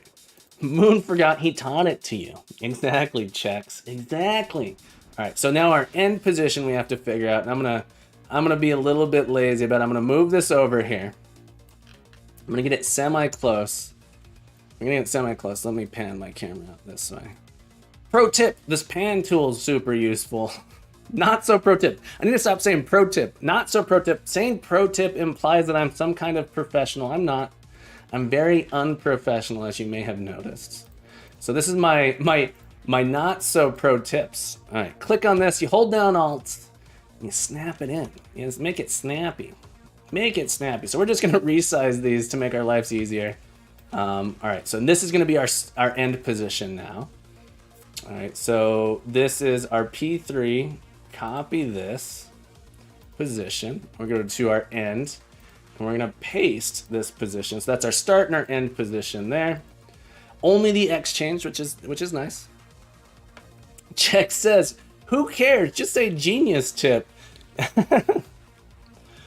Yeah, it's the same as holding the middle mouse button. Moon is exactly. The pan tool is the same as holding the middle mouse button. Donnie says, "I'll be leaving in 10 minutes, Captain. Time to get streaming." Excellent. I'm so happy to hear you've started your own stream, my friend. It's been such a fun experience for me. I hope you have a similar fun experience as to mine. I hope you have the same fun experience that I have had. But yeah, if you haven't checked out Tawny, Tawny's a learning to program, just like me. Learning to be a game developer, learning to program. He's doing it on stream. Very admirable to do it on stream. So go check out Tawny.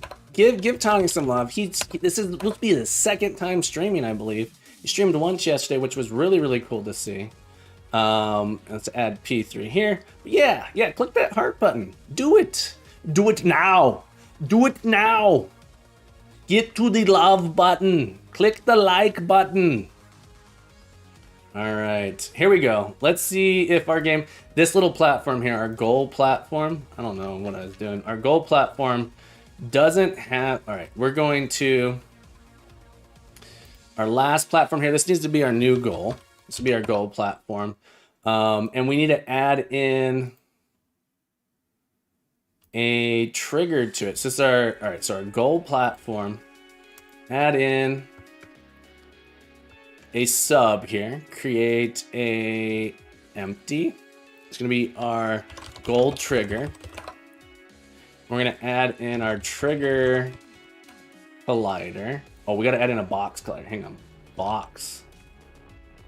If I add a box collider to this, hang on. Box collider. And then I move this box collider to our goal trigger. Can I do that? Hang on. Let's copy it. Copy component.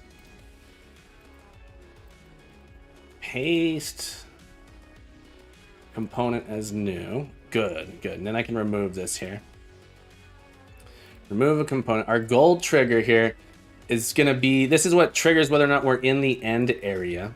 We're going to make it a little bit bigger. So I'm going to grab this and I'm going to move it up. So if you're in this area, the reason it was running into trouble before is the box collider wasn't big enough. So we're going to fix it on this level. We're going to pull it out here. We're going to add in our trigger collider here. And we are going to, let's delete our other goal. We have this collider that says when we enter this thing, our level controller is going to say, okay, well, we are going to check the goal trigger start. And if we're staying in this trigger, our level controller is going to say, check the goal trigger stay. So our level controller checks how long we've been in there and whether or not we've beat the level, and it turns on different things. And then this trigger here allows us to check whether or not we're in it. All right, I think we might have a level with some moving platforms here. You might be here to witness this epic occasion. Tawny, I'm gonna try and get it done while you're here. Oh, I need to increase our timer real quick. Our level controller, level timer. Let's give ourselves 121 seconds. I need 2 whole minutes. I'm not good enough. Give yourselves plenty of time to beat the level. It's still gonna be not enough, I bet. Oh boy, oh. All right, we're gonna try using the controller rather than the mouse. The control, come on. Ugh. Huh. All right, I thought I could get there. We're gonna try. We gotta wait. This game's, it's a waiting game. I'm gonna do the waiting game here. Roll on to it. Here we go. All right, we gotta get onto that. We gotta get onto this platform. Oh boy. All right, I gotta take my time. I'm gonna try taking my time this time. Try taking my time. We got 120 seconds. We can do this. All right. So I'm just gonna inch myself off here. Oh, that was interesting. I don't think all of my platforms have the right tag on them. That was interesting. I think I'm gonna die when I go on this elevator because my lowest platform is, all right, let's see. If I get, yeah, so the bottom of my level is getting detected too early. There's a bug. We have a bug. There's a bug in our code. Let's see, platforms. Interesting. I think all of these things are gonna be on our platform tag. So let's go look at that code real quick. We have some code here called platforms. Yeah, and so it finds all of the platforms and it calculates which one's the lowest. And so we hadn't added that in there. So we weren't saying like the bounds of our level were not big enough. So like this platform, anyway, we got it now. Maybe. Famous word drop. We got it. It's all working. All right, let's see if we can beat this level. Beat it. You gotta beat it. All right, here we go. Onto the first platform. Can I get onto the second platform? All right, can I get onto the third platform? I can. Oh, we might do it. We might do it. And then after 3 seconds, I should get a stage cleared. Stage cleared. All right, everybody. You are here to witness this beautiful, momentous occasion. We just finished our goal. Adding platforms. We done did it. We done did it. Farul asks, can you make time when player falls and player disappears? Can you make time? I don't quite understand the question. Farul, can you try asking it again? Are you asking to understand how it works? I think you're asking, can you beat the level faster by falling? I think that might be your asking. Yeah, absolutely. That'd be a strategy. All right, so we just added moving platforms. You were here to witness it. Tani, we got it done while you're still here. So glad to hear that. Everyone, for being here to witness this momentous occasion, 100 points to all 37 of you. Thank you so much for hanging out with me. We are going to take a second break here because I want to see if we can, we're going to move into, this one's going to be a little shorter. It's going to be a little shorter. Maybe not. I have to brew some tea. I'm not going to have a coffee. We're going to do some tea. But I want to try and add our flamethrower hazard in next. And I want to have as much time as possible to get that done before I need to take another break. So we're going for almost an hour. So we're going to take a little break here. I promise I'll be back. I promise I'll be back. Tani's working his way up. Rank 18 now. Rank 18. Working your way up. But we're going to take a quick break. I know I say quick. Really, it's gonna. I need time. We're gonna take as much time as we need in the break to get a tea. Right, we're gonna get some tea, then we're gonna start working on adding our flamethrower. But thank you everyone so much for being here. Please stand by, and the captain will return momentarily.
All right, everyone. Thank you so much for your patience. We've got some hot water here with some Earl Grey tea brewing. But we're back. We're back. Thank you so much for hanging on. What did I miss? We got some comments here. Faro says, I don't quite understand. Sat player Jatu. Sorry, I don't understand what you're asking. But we took a quick break here. When the player falls, will disappear using time like. When the player falls, it will disappear using like time. Are you talking about the explosion? No, not particles. Are you talking about losing time in the level when you fall off instead of resetting? The time is reset on death, which makes 2-minute timer a bit too long. But for Rule is suggesting instead of resetting to 2 minutes, we should lose time for falling off or just not reset the time. Yeah, so I've thought about, this is a great suggestion. And based on our design document, based on the design document we came up with, we weren't going to do that just yet, but it would be nice to have. So if you played the original Marble Madness game, the way it works is as you're playing, if you were to fall off, so let's say we're up here, if you were to fall off, rather than just having to reset the whole level, there'd be sort of checkpoints. It would sort of know that, hey, I've made it to this spot here, so when you die, you'll respawn there and the timer won't reset. I think that would be really cool to implement and fun to implement as well. But it's something that is, slightly outside of the scope of what we're doing currently. So adding in, it's not in our current design document. So I want to be careful about the scope creep, because I get real creepy sometimes. Sometimes the captain gets creepy, and that's when too much code occurs. Right, so we got to be careful not to get scope creepy. Curtis says, so after you implement multiplayer. Exactly. Fall rule, I think that's an awesome suggestion, though. I think it's such a good suggestion that I do want to do it. I just don't know if we'll have time. Definitely not on this stream, but once we finish the current specs of the design document, we may reevaluate adding new stuff, but I might move on to another project where I want to learn something new.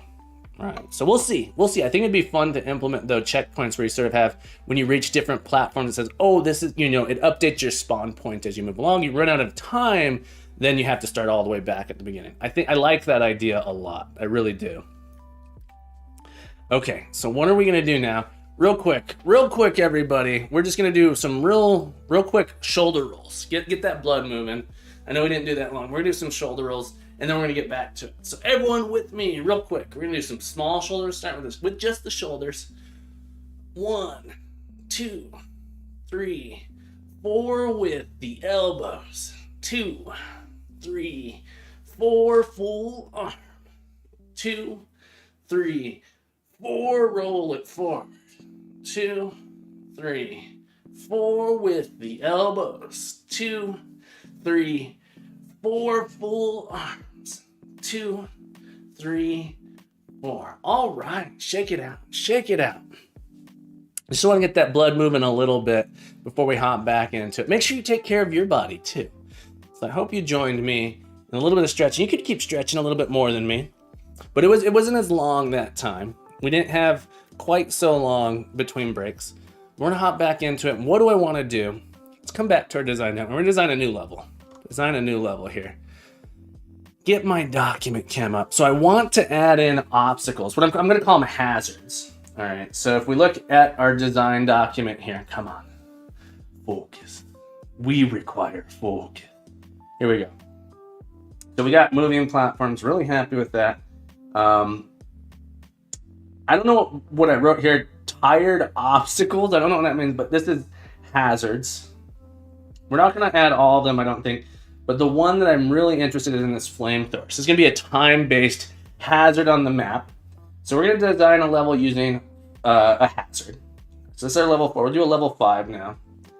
Level 5. And each level here is just a prototype that we can use to practice one specific thing, maybe 2 specific things. But the idea with this one, and don't mind my poor manual renderings. We'll call these renderings. And I'm not a very good shader, right? So we're gonna render this onto 2D paper here, and I'm not a shader. So bear with me here. So we got a platform. That's gonna be our start. Start. Beautiful. That's where our ball is gonna be. We'll have a ramp down, like we normally do. I like to put a little rampy poo in there. A little rampy poo. Ramps are fun when you're dealing with a ball that rolls. All right, and then down at the very, very bottom of this ramp, there's gonna be a platform. It's gonna be a platform. But right here is gonna be a trap. Let's see if we can get this rendered a little bit better. Go back. It's gonna be a trap. At the bottom, we're gonna have flamethrowers on a timer that are gonna blow up here, and if you touch them, poof, you get got. You get got. So we're gonna have flamethrowers there. And then at the edge of this platform, we're also gonna have some more flamethrowers, like so. So you gotta roll into the middle, stop, and then roll past them, and then our exit will be sort of over here. So the idea is we have flamethrowers, they're on a little bit of a timer. We might make it so that they're triggered, but for now we're gonna do a timer. So they sort of, will blow for like 3 seconds and turn off for 3 seconds. Something along that. Well, another little platform, and then we'll have our goal right here. Exit. So here's our sketch. This is our flamey boys. All right, so we got our flamey boys right there. We got our start. So let's do it. Let's do it to it. Let's see if we can make it happen. All right, so we're gonna make a new level. Let's hit save here. Come on, camera. Pick me up. Come on, camera. Let's turn off my dock cam. Come on, center me. AI camera. AI camera, I believe in you. What's going on here? Is it? Come on. Why won't my camera center me? There it goes. Okay. Just had to move, had to make big movement. All right, there we go. I like to be the center of attention in my little box down here in the bottom right corner of your screen. All right, so our scenes, we're gonna just dupe. I'm being really lazy here, but we're gonna duplicate this. We're gonna make level 5, and we're just gonna delete some of these here. Selection tool. Delete. Let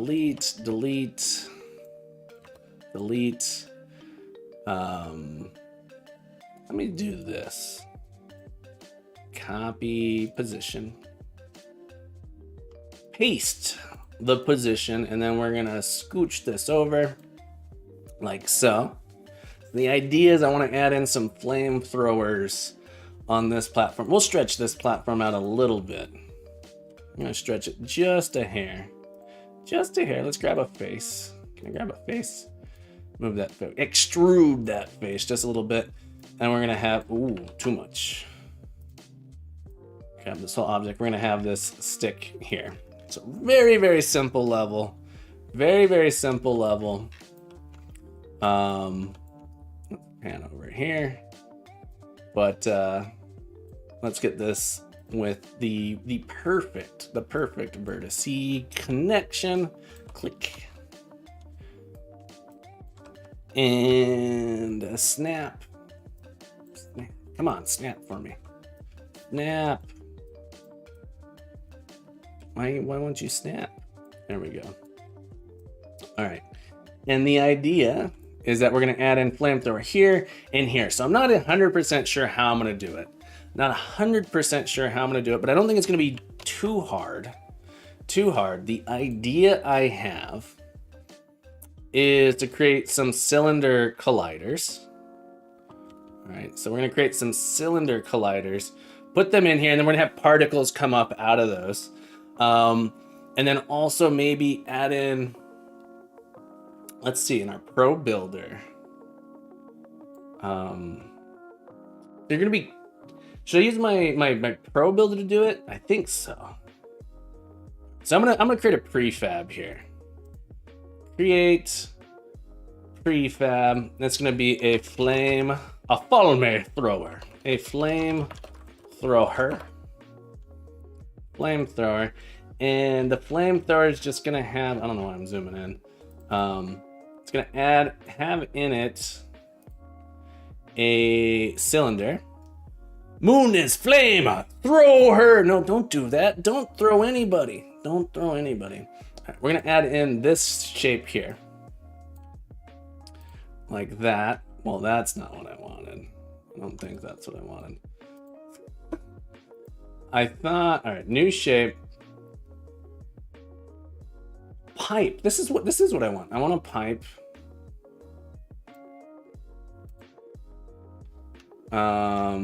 Side count. Okay, side counts. I gotcha. Now I understand. All right, we want a pipe. Thickness 0.25. Let's see if we can get this working the way we want. We'll smooth it.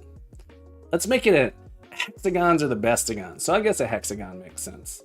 I'm just zoomed in too much. Let's make it like this. I want you to be, stop it. I'm just terrible at this.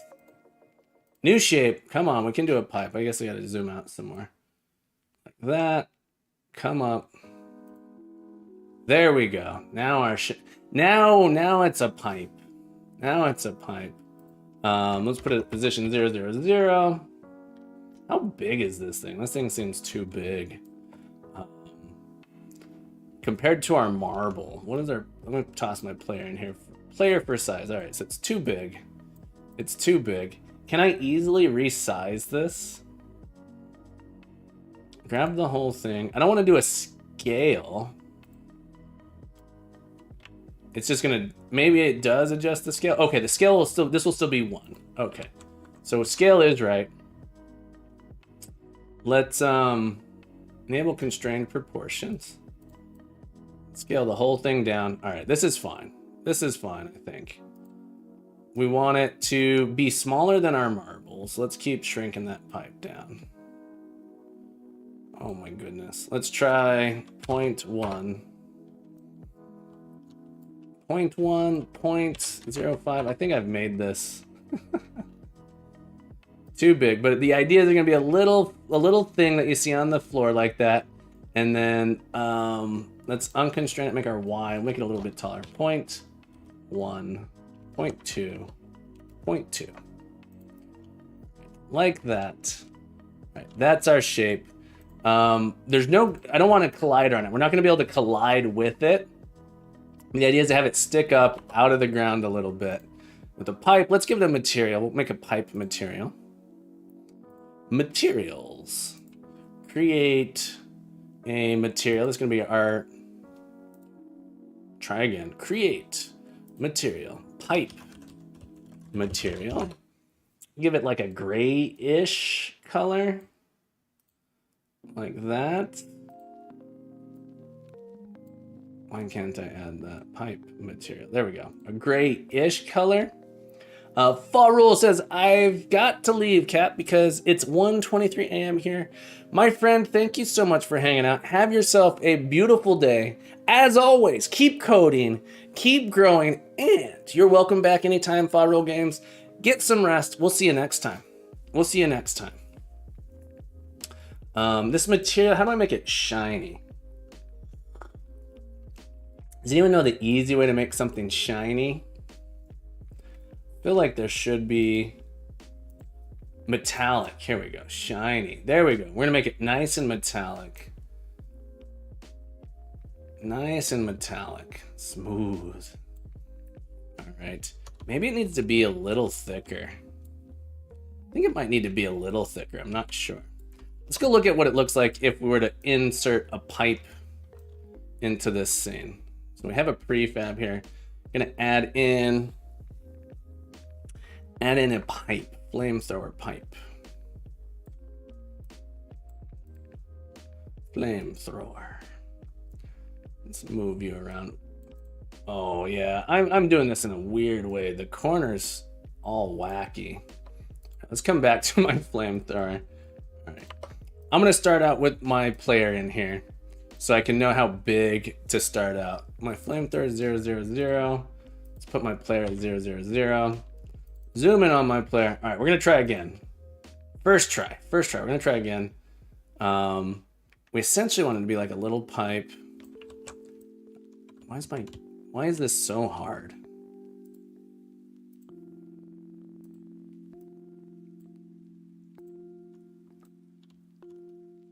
All right, so the thickness needs to be smaller. 0.1.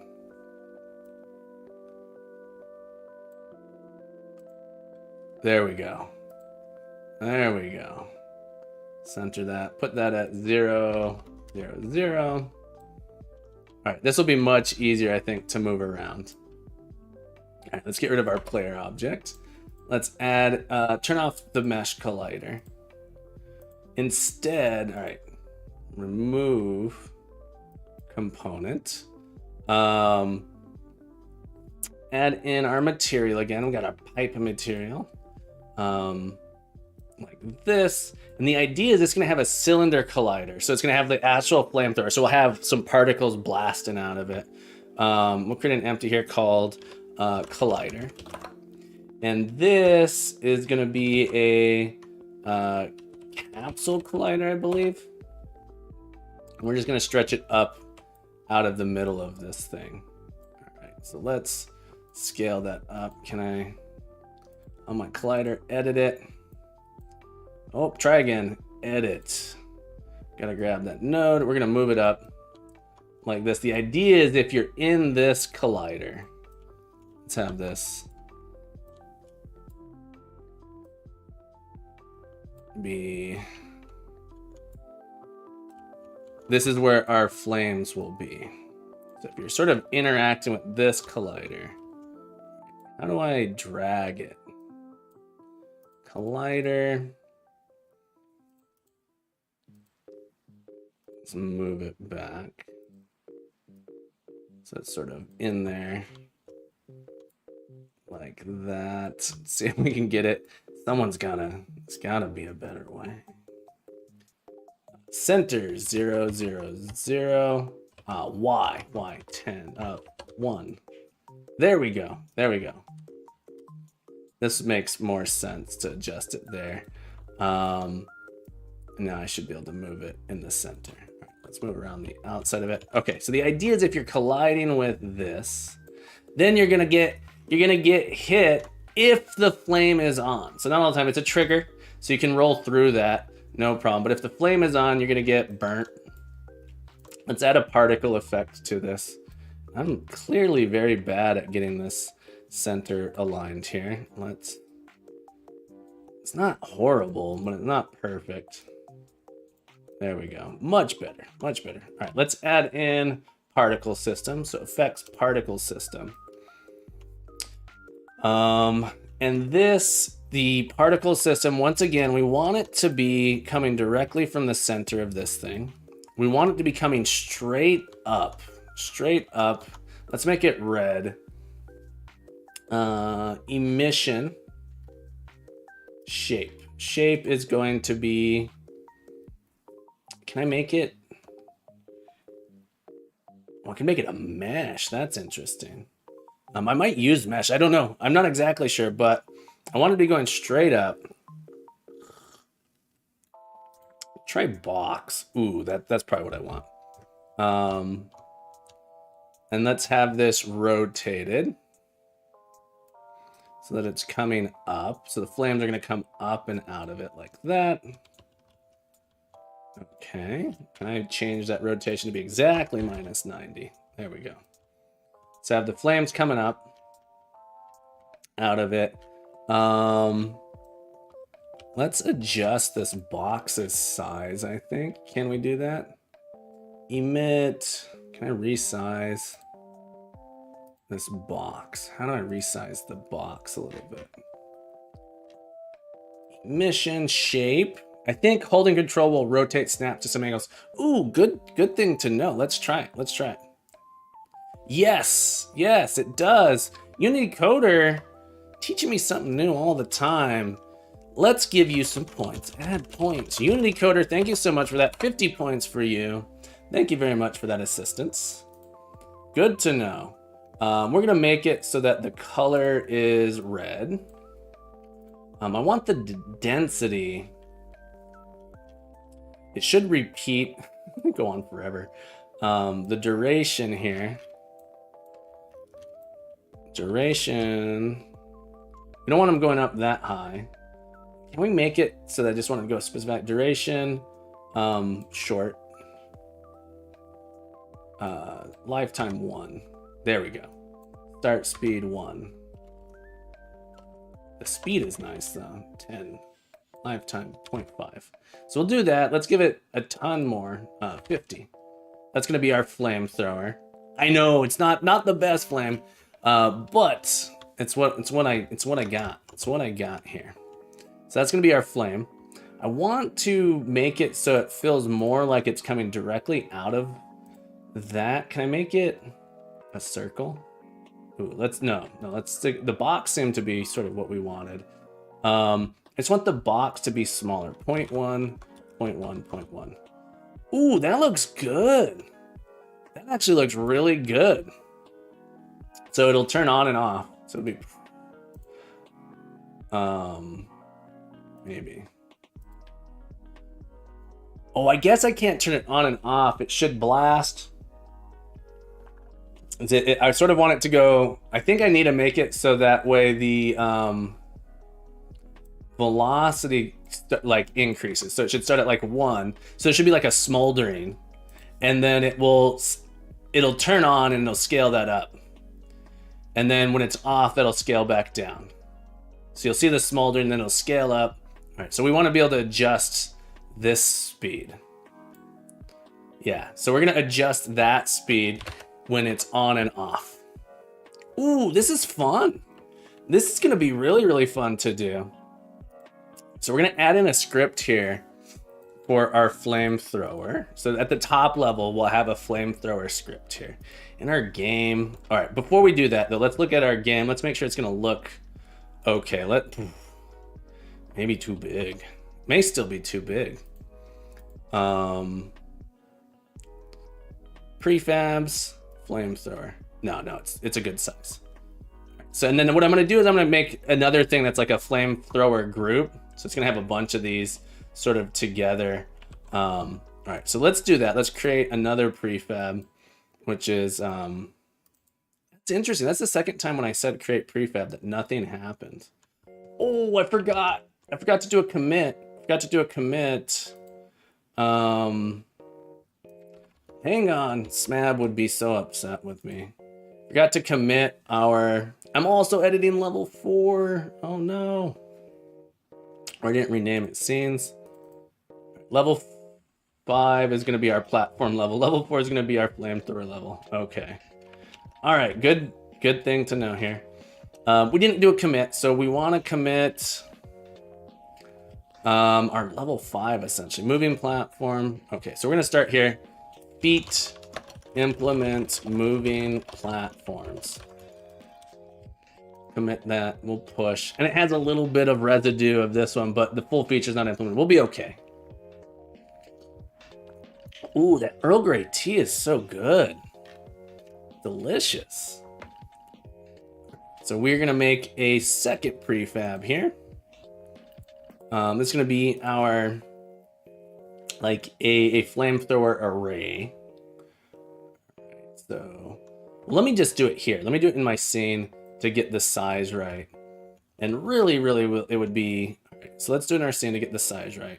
We'll call this create empty flamethrower array. So it's like an array of flamethrowers. We're gonna add in a couple flamethrowers to it. All right. Hang on, this thing should be, all right, let's put that sort of the corner of it. And we'll move this, I'm gonna close this for now.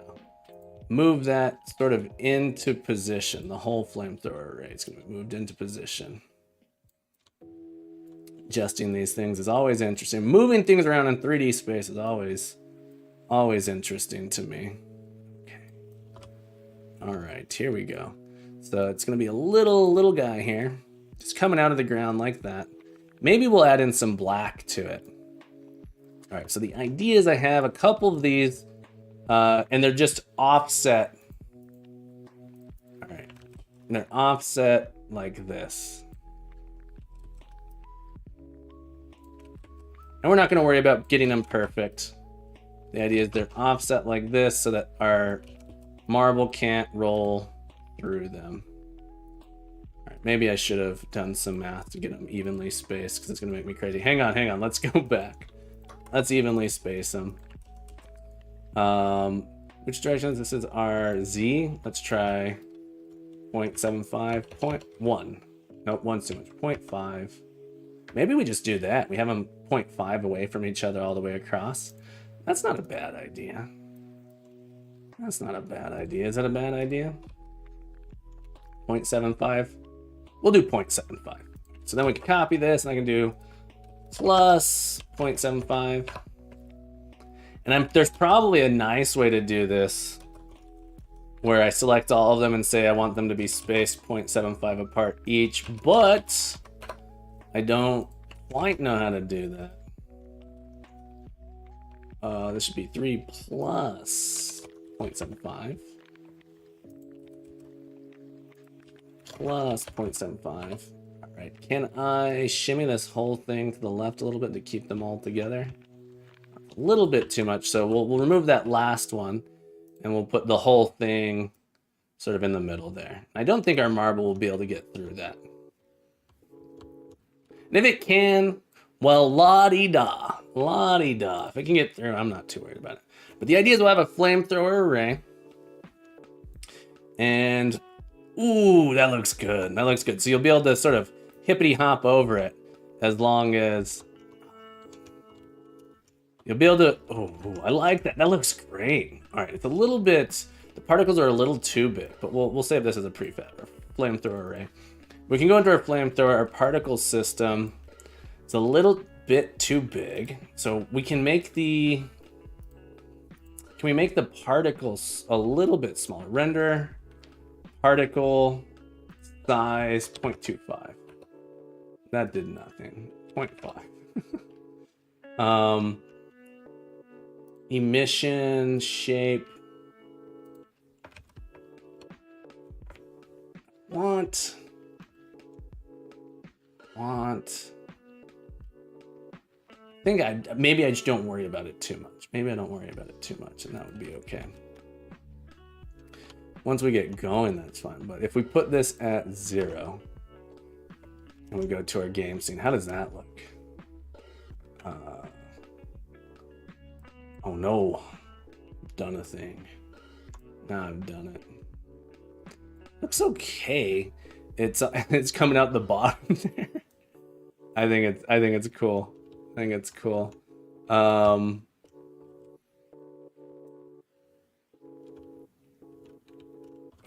that looks so cool. It's amazing how cool particles can look, right? What am I doing? What do I want to have happen here? I want the scaling mode local. I want the actual, maybe fewer particles is what I want initially. So if I have 10, let's zoom in here. Where's my pipe? I need the particles to not come out of the pipe there.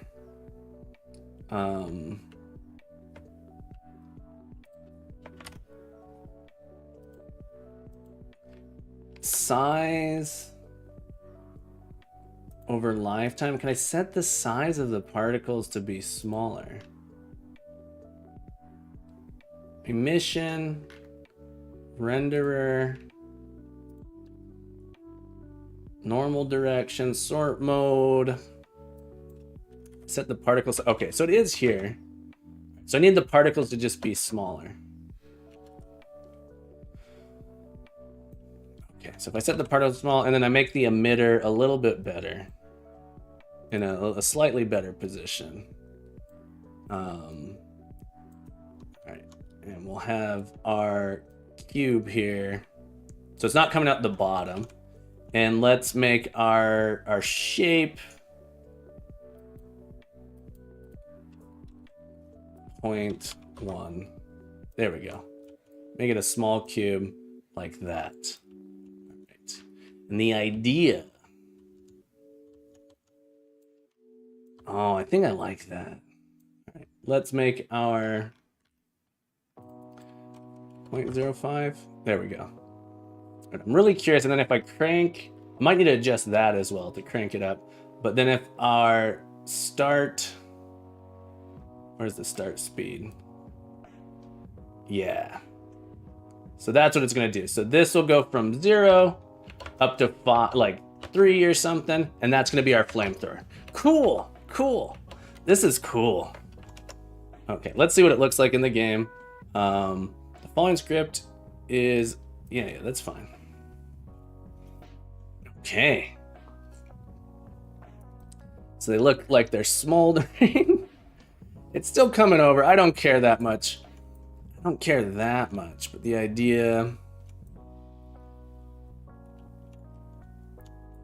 here, what am I seeing?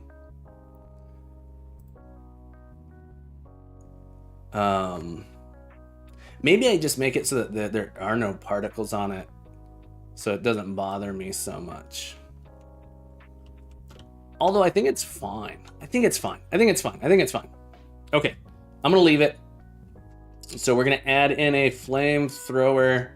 Unicode says render max size controls maximum particle size based on screen size. So if you are far away, they get bigger than nearby. Let's look at that. So you are suggesting that if I go to my renderer,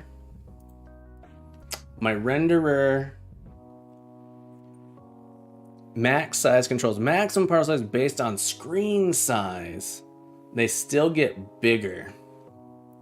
FunOp Gamer, welcome back, my friend. Happy Sunday. Happy to have you here.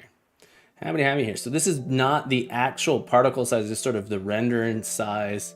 So if you're far away, they still get bigger than viewed nearby. Gotcha. So better set start size at the top. Start size. Oh, I didn't even see this. All right, so this would be our 0.5, 0.1. I didn't even see that. Can I reset this value? What was this initial value? We'll put it back at 1. Now let's go look at what it looks like in the game scene. Thank you, Unity Coder. I did not know that. Good information. So now it, all right, so now that size is definitely too small. That cracks me up. We'll add in a little black thing in there at some point, maybe. We'll add in a little black texture or something, I'm not sure. But let's go to our flamethrower one more time. Let's go back to the particle system. Let's try 0.25. 0.5. That looks essentially perfect. We'll try 0.5. It's probably gonna be too big. Can we get this thing? If I click on the particle system, will it start going?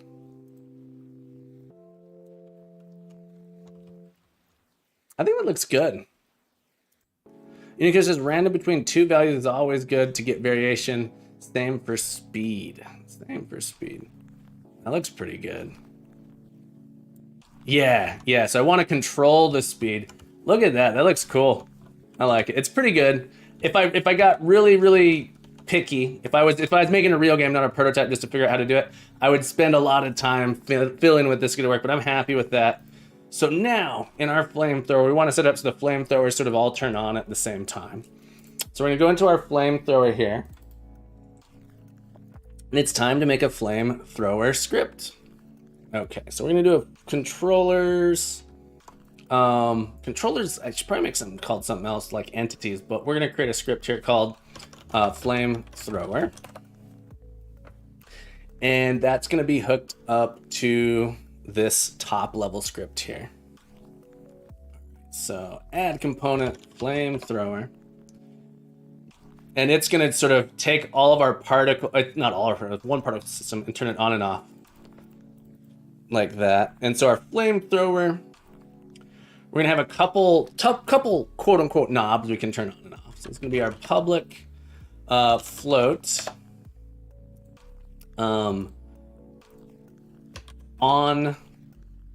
time. So you specify how long it's on, and we'll do a public float off time. And we'll say it'll be off for 3 seconds. Try on for 2 seconds, off for 3 seconds. See what that looks like. And the idea is we're going to adjust, and these should be accessible. So this will be our field, serialized field. All right, so I have this on and off. Unity coders, thank you so much. FunOp Gamer, how are things going, my friend? So nice to see you again. Off time. But we need a reference here, so we got to go find our particle system. So there's a couple ways that I make it find it, or I could just attach it directly to it. For now, I'm just gonna attach it directly to it. So let's create a public particle system, particles.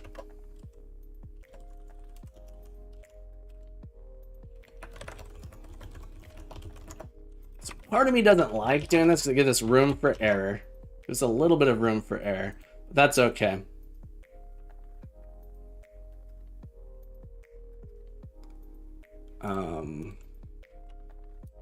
And we'd put this in here like this. And the idea is I want to be able to turn it up, on and off. On and off.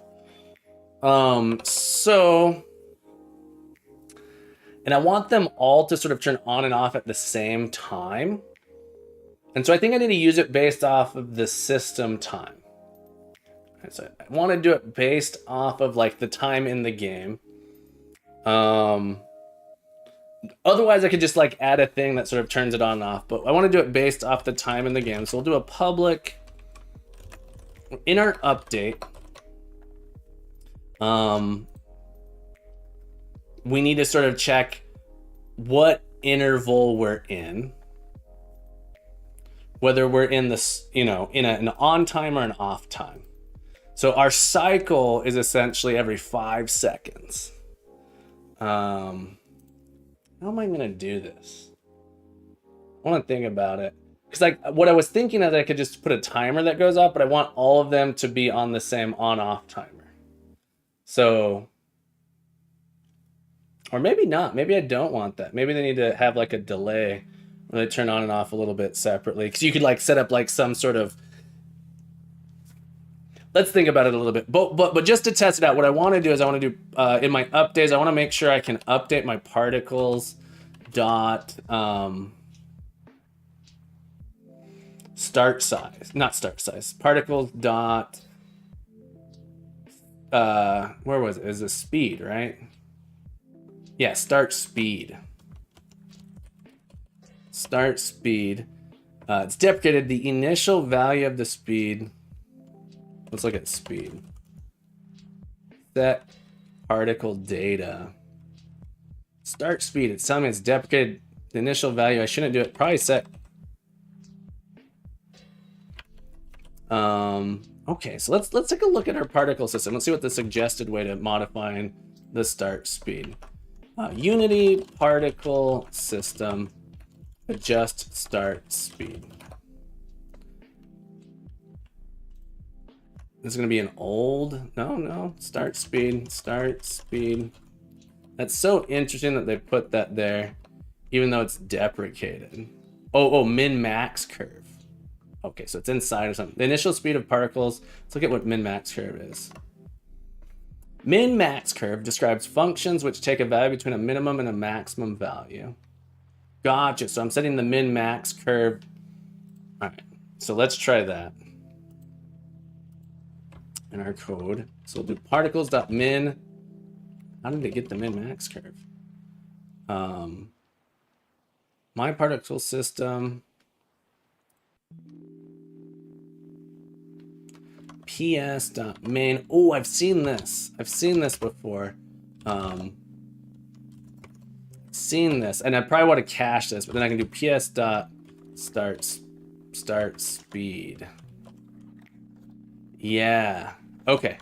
So I want to do, when we wake up, I need to pull this thing out. So I'll create a public void awake like this. We're going to pull this thing out and cache it. So this will be our private, move this private variable to the top. Private particle system.min max curve. I'm going to call it just PS like this. When we wake up, PS becomes equal to particles.main module. All right, sorry, this should actually be called main module. Oleg, welcome back, my friend. Happy Sunday. How are you doing today? Welcome aboard. Happy to have you back in the crew. PS main. All right, so what I want to do is in my PS main, just to play with it, PS main dot start speed equals PS main dot start speed. I don't think I can do a plus equal 5. Can't do that. Equals PS equals 0. Can I even set this? I can. Oleg says, I solved your problem with clouds last time. Solved my problem with clouds last time. What? That must have been, I don't remember that. I don't remember that. Clouds. I don't remember doing clouds. What was I doing clouds in? What project was I working on? Start speed plus time dot delta time. We're just going to check out what this looks like. The initial speed of particles when the particles are strong cannot be applied to this. Oh, this thing is not start speed is a curve dot max. Interesting. What did we, let's look at this. HS slider. Game Jam, some kind of circular planet. Interesting. Oleg, I'm not sure if that was here. I don't remember.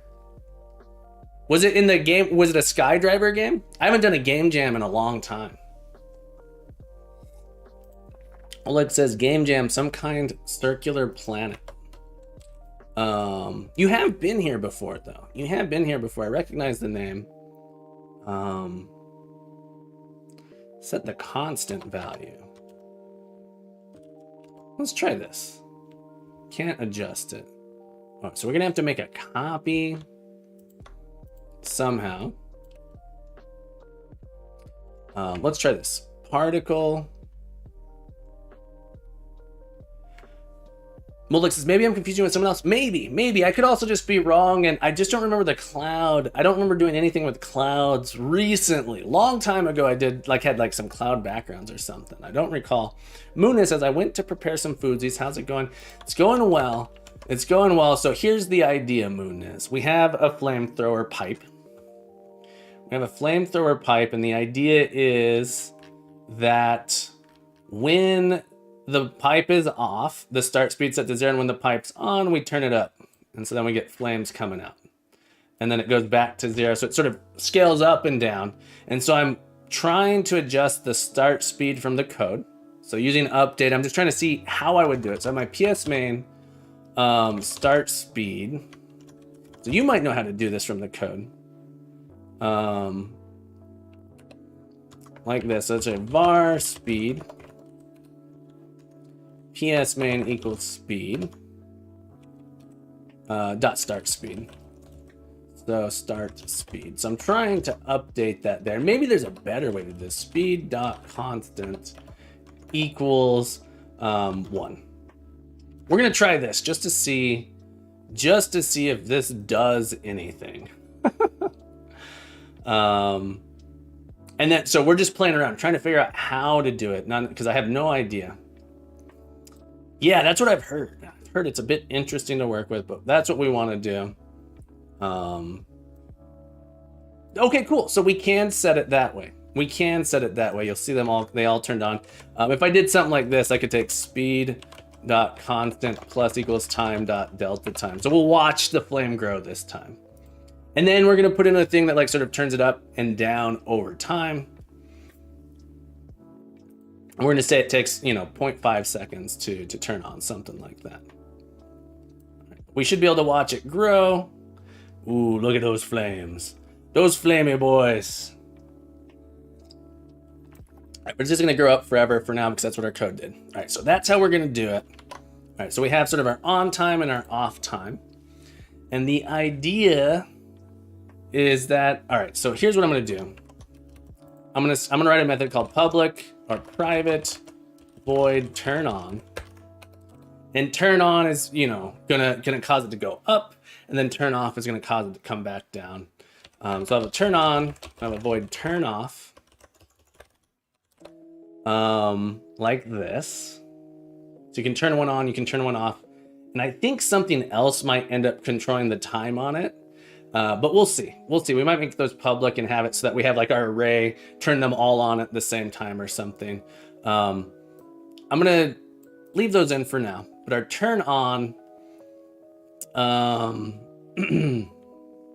turn on is going to cause our, okay, yeah. So we'll do public float max size, or like flame size is going to be equal to 3. So that's how tall our flame is going to get. We go field, serialized field. We need a turned on time. So private float turned on time. And this is going to say how long it takes. A private float time to max size.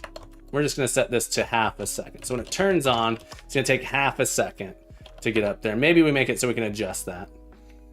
But the time we turned on, so when we do turn on, time turned on is going to be equal to the time.time.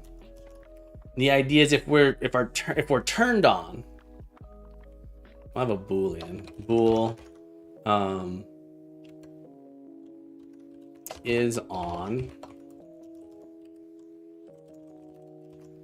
If we are on, our update's gonna scale that value up. Let me think about this. When we turn on, it's gonna is on equals true. We need to track how long we've been going, so that's gonna sort of determine how tall our flame is. All right, so our flame size, here we go. I got it slightly different. We're gonna have a array of private float max flame size. And this is gonna be the value that we can set.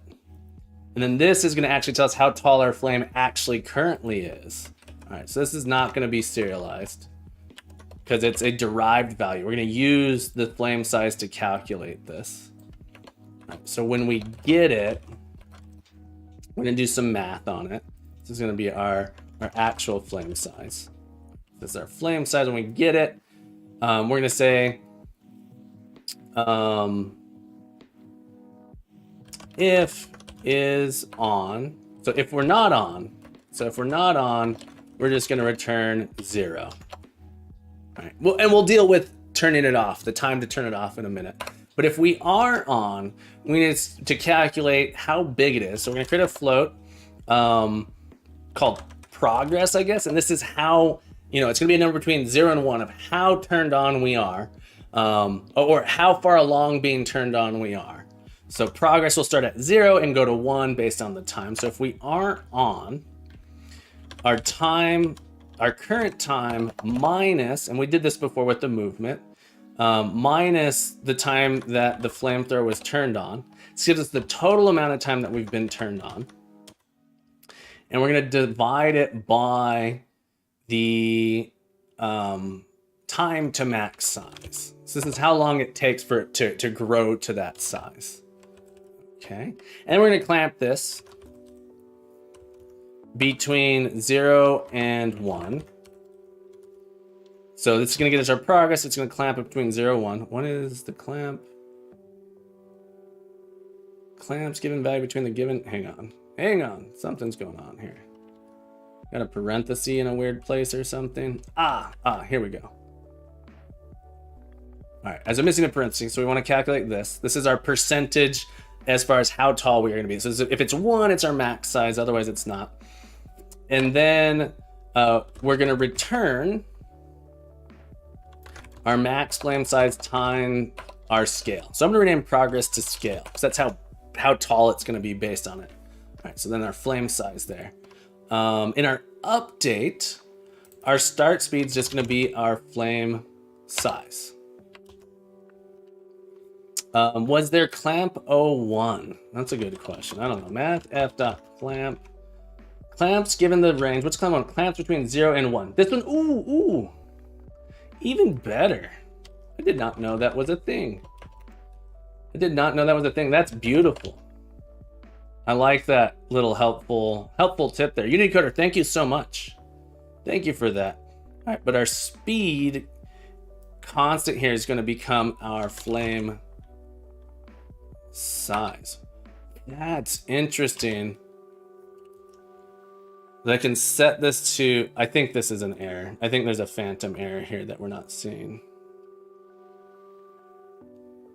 Expected, no, that works. This is weird to me. And I can just set this to a float. And I tried to set it to a value before. All right, anyway, we're gonna do that. And just to test it out, I'm gonna set in a timer here. Invoke. This is just purely for testing. I want to see it working. Name of turn on. Moon says you can set values in modules right now, but you can't set them on the particle system itself. Yeah, so I've pulled out the main. Well, when I was trying to set it before specifically to just, I swear I tried to set start speed to a float. Notice start speed is not a float. Start speed is a min-max curve. I swear I tried to do this and it said I couldn't do it because the types didn't match. But yeah. So it said the types didn't match, but now it does. There must be a type conversion from a float that it can just like cast it to that. So that there has to be a type conversion somewhere that does it for us automatically. So I'm gonna set a thing that says after 3 seconds, turn on, and then turn off after 6 seconds. So we'll see it turn on at 3 seconds. And we'll turn it off at 6 seconds. I want to see if the turn on happens. Oh, and just so I know that it actually happened, let's add a debug log and turn on. Debug.log, turn on. All right, let's try it.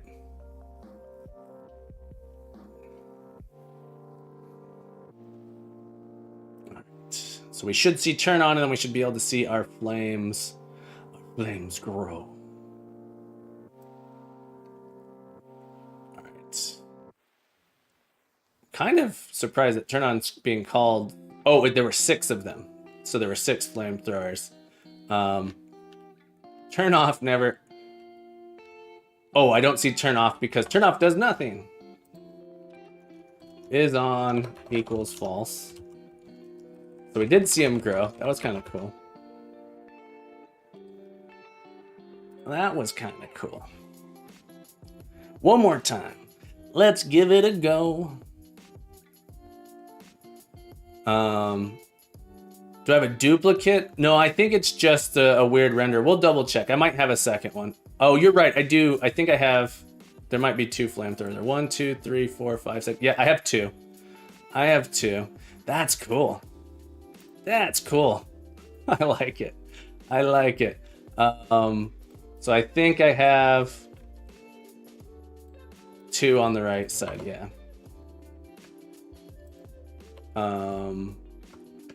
Go to my flamethrower prefab here. Delete one. Self. Oh, my internet. Uh-oh. Am I back? I lost internet connection there for a moment. Mooniz, for your assistance, 50 points. Did the stream drop or was it just me?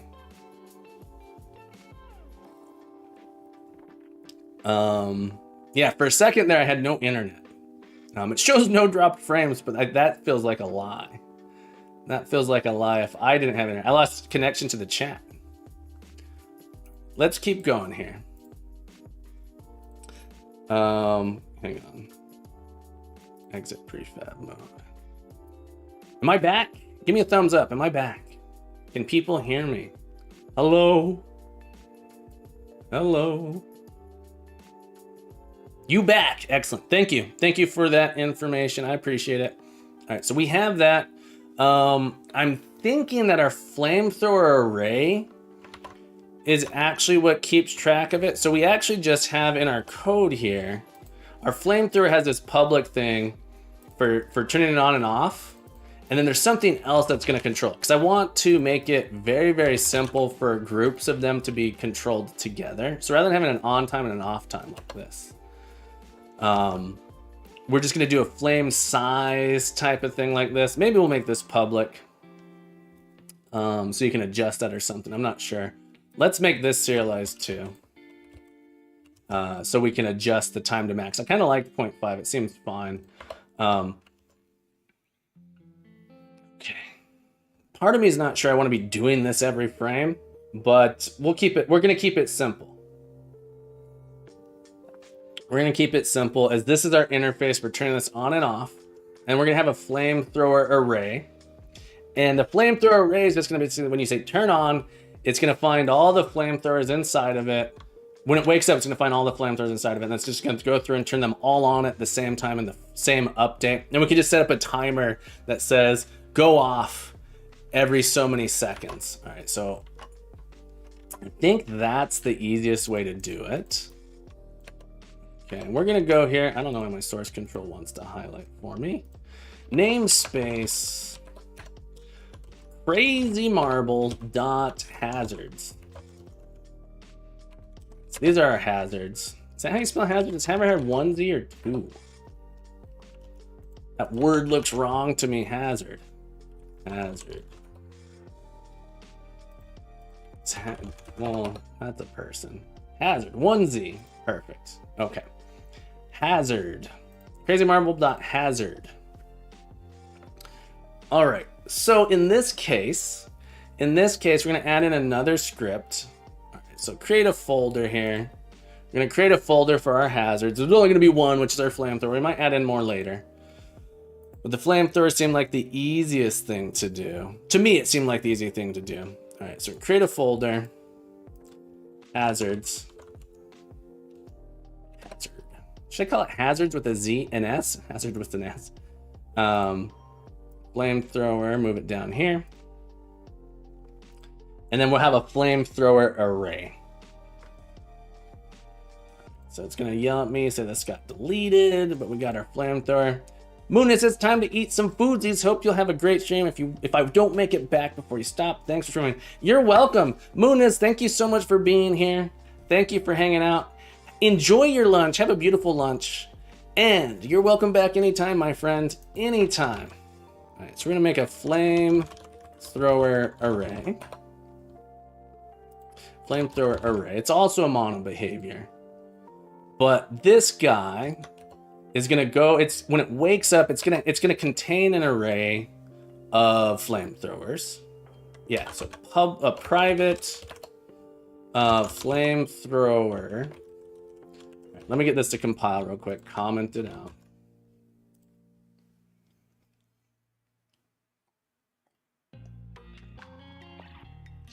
All right. So when it wakes up, it's going to go find all of the flamethrowers inside of it. So it's going to have a private flamethrower array, flamethrowers, like this, and it's private, so we're going to call it like that.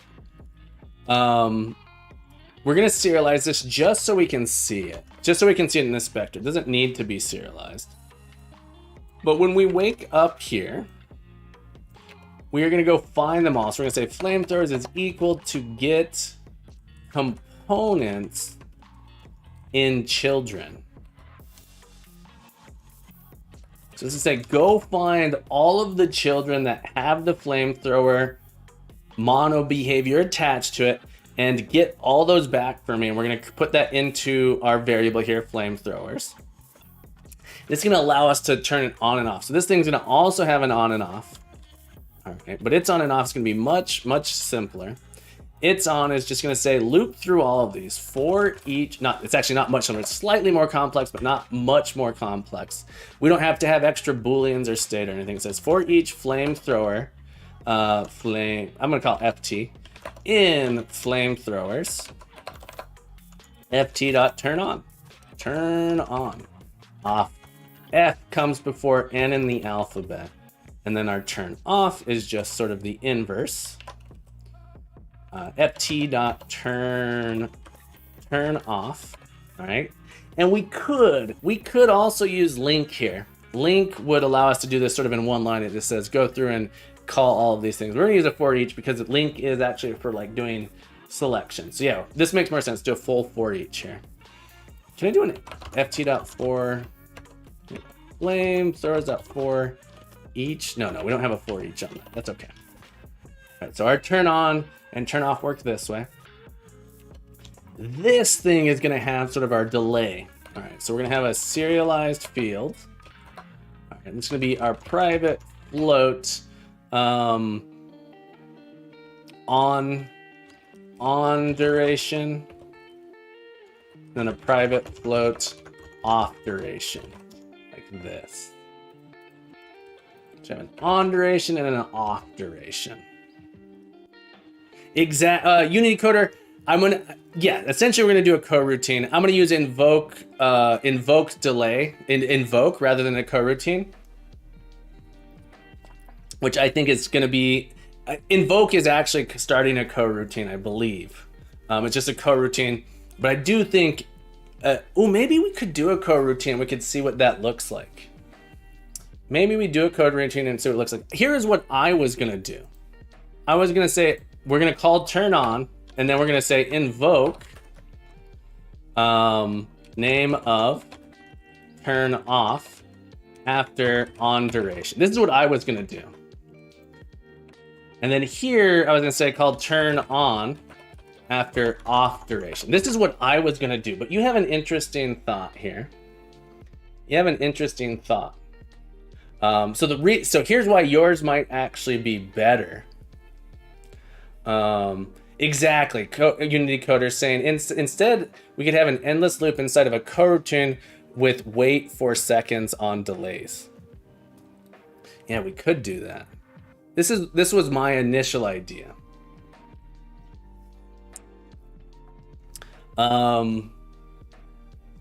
Yours feels better because I think it's gonna read better. I think it'll read better. This one's interesting because you're like, turn on and then I wait and do this. I think yours is gonna read better. So I really, really think I like your idea.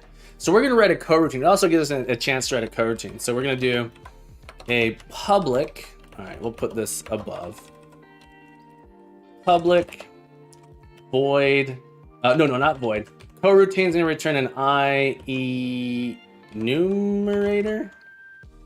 Oh, I need to do using systems.collections IE numerator start flame loop, flame thrower loop. Let's try this. All right, and we want to do a yield.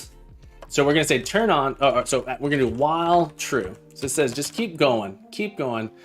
We're going to do a turn on like this. Then we do a yield return new wait for on duration. Then we do turn off. Do we yield return new wait for off duration. So there's one optimization I can do here. That's not a bad optimization. So every time we call new, this is allocating a new object. I'm assuming. Does wait for seconds have a pull? Wait 4 seconds dot. No, we can't get a pull from it. I'm gonna create two cached references for our on duration and our off duration. Right, so it's gonna be a private. What is the type of this? This is a What is the type of wait for seconds? Wait for seconds. What does this return? It's a thing called a wait for seconds. All right, so new wait for seconds. On wait and a private wait for seconds off wait. Okay. When we start up, when we wake up, I'm gonna create an on wait equal to this thing. So this is, we're caching this so we don't have to allocate a new one every time. This is incredibly minimal. A very, very minimal optimization, by the way. We're doing very, very little in the form of optimization, but it's a good idea to do this. If we were gonna be, this will essentially be looping forever. And it saves us a very, very small amount of allocation. But it does save us a little bit of allocation. Sorry, off duration. So we don't have to create a new object every time. And what I'll do is when we wake up, we're gonna start a coroutine, flamethrower loop, name of. Daniel says, we back. Welcome back, Daniel. Welcome aboard, my friend. It's so happy to have you back. Harami, happy Sunday, my friend. How are you? I love that little emoji, that emote, the Harami for love. Welcome aboard. So nice to see you. Happy Sunday, my friend. All right, so the idea is this, it should loop through and get all of the arrays and turn them on and off given our duration. Let's add it. Oh, my stream is back. My stream died again. That's frustrating. I wonder what's going on with the internet. All right, so we're gonna go into my flamethrower array. I'm gonna add this in here. Flamethrower array. How's Persona 5 going? How's Persona 5 going? This thing is gonna just find all the flamethrowers inside. We're gonna have it be on for 3, no, on for 2, off for 3. I think it's Twitch. Because I show like 0 drop frames. My internet did go out for like 10 seconds or something a while ago.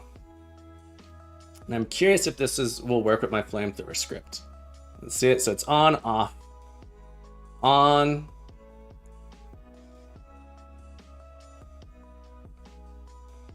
on.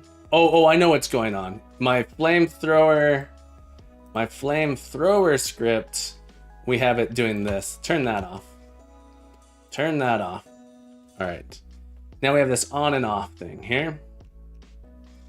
All right, so now my flamethrower array should work. As far as turning it off, we still need to do a collision detection in our trigger. And if we're on, when we collide, boom, we get killed. But we should be able to turn our flamethrower on and off here now. It goes off for 2 seconds, and then on, 2, off, 2, 3. That on duration, I think, needs to be longer. You know what?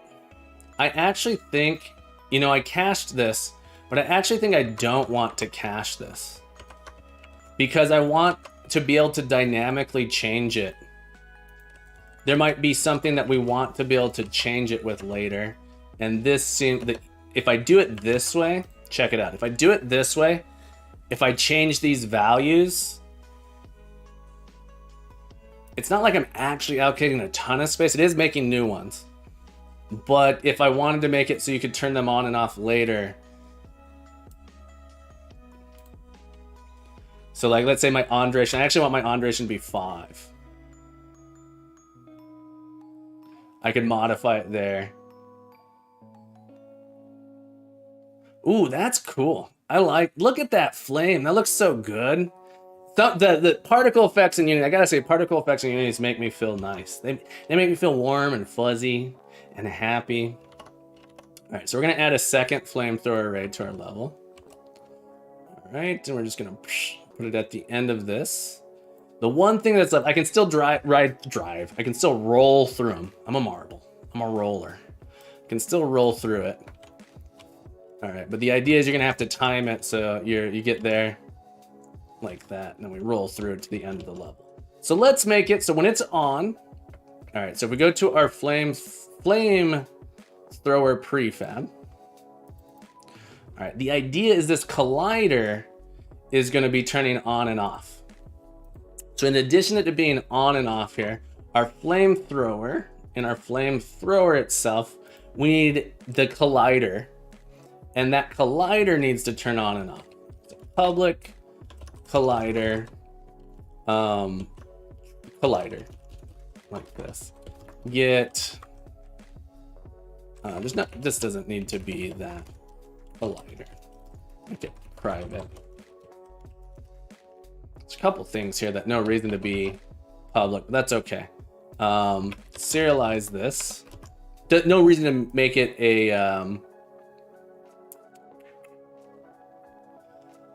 what am I looking for? A property. Doesn't need to be a property.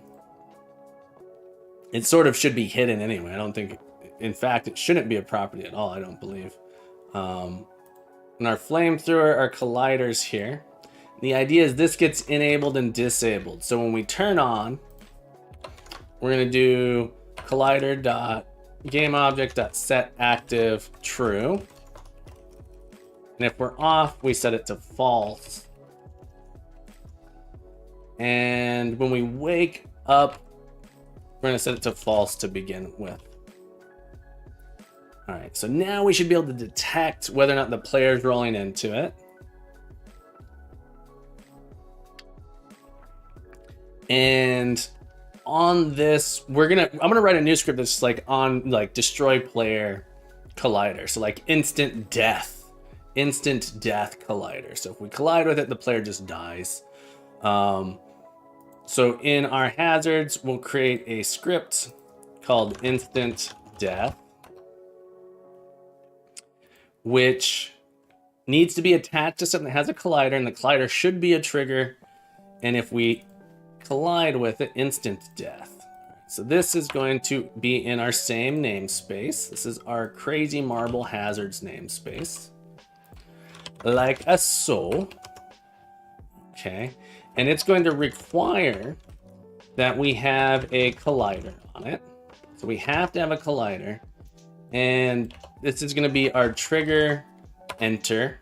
All right, so if we enter it, we're going to check if other dot attached rigid body dot get component. We're gonna get the component here of the marble entity. So if it's a marble entity that rolled into us, we're gonna say marble entity marble. We're just gonna say marble kill. Instant death. Instant death if we enter into this. And we're a marble. So it's a marble destroyer. Okay. And so then on our collider, here, we're just going to add in our instant death. Maybe we should call it instant death trigger. Instant death trigger. And then I'm going to have to rename this to instant death trigger. But this is when you enter this thing, boom, you're done. Boom, you're done. Let's see. Let's see if this works. Our flamethrower we might be good with the flamethrower. Hang on.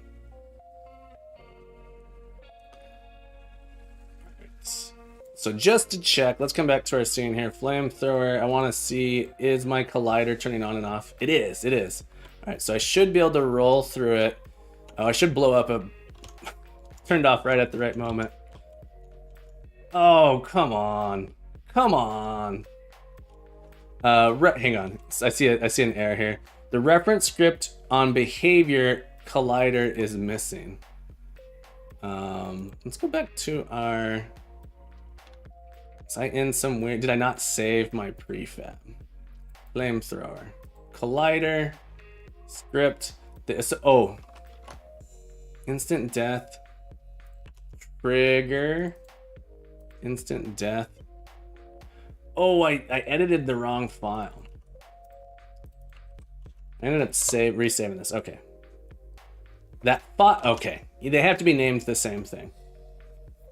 I got too excited. Let's give it a shot. Flamethrower, do you have the right thing on you? Collider, instant death trigger, beautiful. Let's go get some instant death. It's like instant ramen. Instant ramen. Death in a cup.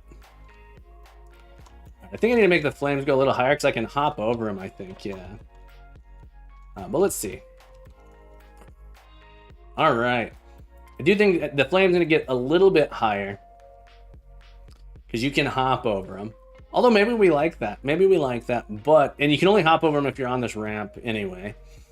But I'm going to go into my flamethrower prefab. And I'm going to say my flame size, I'm going to set it to 5. See what 5 looks like. Maybe give it some random colors that have orange in there as well. Did that actually do anything? I don't think that actually did anything. Flamethrower 5. Does that not? Edit script. Max flame size. Did set it there. Hang on. Let's try something crazy. Let's try 20. Let's try something crazy. Did it not update it here? No, it should be. All right, let's see. Let's see 20. Okay. I just think I didn't. That's hilarious to me. All right. Oh, I don't want to edit there. I want to edit on this one. Maybe 5 just wasn't as impressive as I thought. There we go. It's a little hard to get. You won't be able to get past it. I won't be able to hop over it, I don't think. I still can hop over it. That's okay. That's okay. If we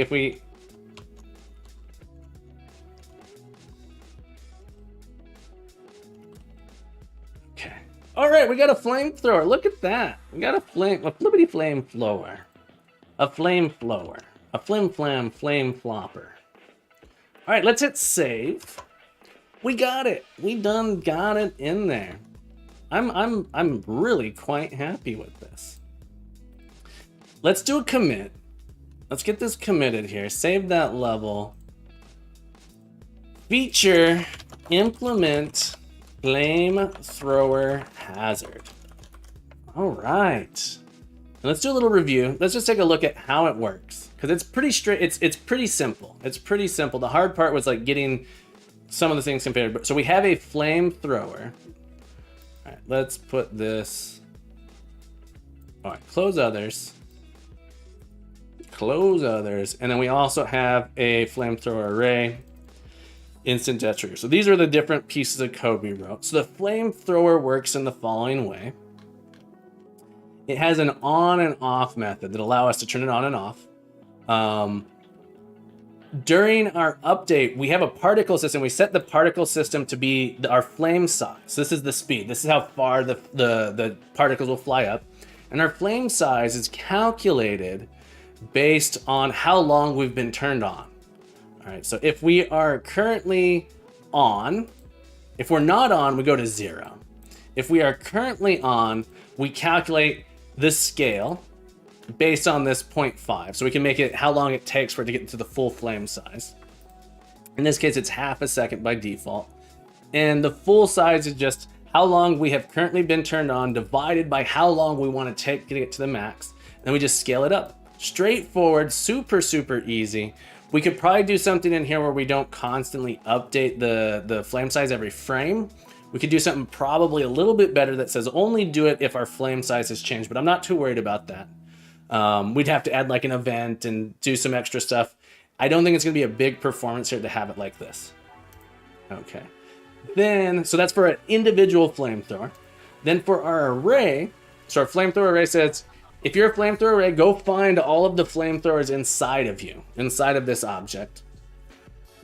And we can set how long we want to be on and off. So we want them to turn on and off together. In this case, we set the default. We should probably have some defaults. On duration is 5, off duration is 2. That's going to be our default. We can get rid of these. We don't end up not using those. So when we turn on and off our array, it says just loop through all of the flamethrowers, turning them on or off. And then we have a coroutine that basically loops forever. When we wake up, we start our coroutine. It loops forever saying, hey, if we have an on or off, we turn on, then we wait how long our duration is, and we turn off and we wait our off duration. So again, super simple for our flamethrower. Our flamethrower array and our flamethrower, they're sort of like related. And then our instant death trigger just says, hey, if you have a marble and you're colliding with this thing, kill that marble. Pretty straightforward, pretty easy as far as code, relatively simple. I'm really happy with it. Not hard. Let's clean up some little bits here. We'll make sure we format all of these. Get rid of excessive white space. Format. And we're gonna append our merge here. We're gonna do a merge append. Git commit. Git commit. Amend. I'm just gonna amend. And it's the same thing. So amend just says take our last commit and we want to add some stuff to it. I didn't do it. I actually didn't click add first. So git amend. Like so. Writes it in there. And then we're gonna have to push it up. We have to force it. I already pushed it, so I have to overwrite the change. So I'm gonna do a push with an F there to force it up. All right. Thank you everybody for being here to witness this momentous occasion. We got our flamethrower in. I'm really happy with that. We're gonna wrap up here. As always. Give you some points for being here. Give you some points, add points. Everyone gets 100 points for being here for this momentous occasion. We made it all the way to the end of the stream. Sorry, not only then, made it through all of the goals I want to do. So adding the new level elements. I'm not sure what we're gonna do next, but I have a design list, a list of things that we're gonna do next. Probably gonna add in an enemy next. Daniel, you're welcome. Thank you for being here. Thank you so much for watching with me. All 29 of you. This is amazing. This room is so full of love. We're gonna find someone to raid. Let's go take a look here. Let's see who we got. Who do we have to raid? We're gonna go raid DevRow. Or actually, let's go raid Helpium. Helpium does some fun stuff. Let's see, let's see if Helpium's doing coding. Helpium last time was doing Unity stuff. Let's see if Helpium's doing Unity. He's doing some C++ stuff. We'll skip on Helpium for now. Red Cabin Games, maybe. What is Red Cabin Games doing? Let's take a little look. Zackifire's underrated. Is Zackifier doing Unity development? Zach Heffier. Let's take a look. Another 5-hour task to do same thing I was trying to do last episode. Interesting. His stream won't load for me.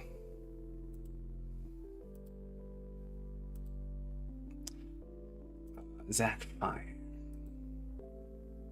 IRS file is open. All right, come on, stream. For some reason, that stream won't load for me.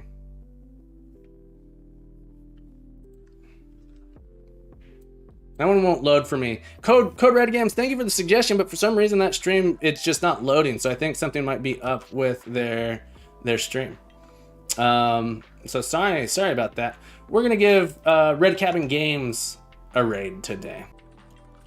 I don't know why that stream wouldn't load for me. Very, very strange. I haven't had that issue before. But as always, thank you everybody for being here.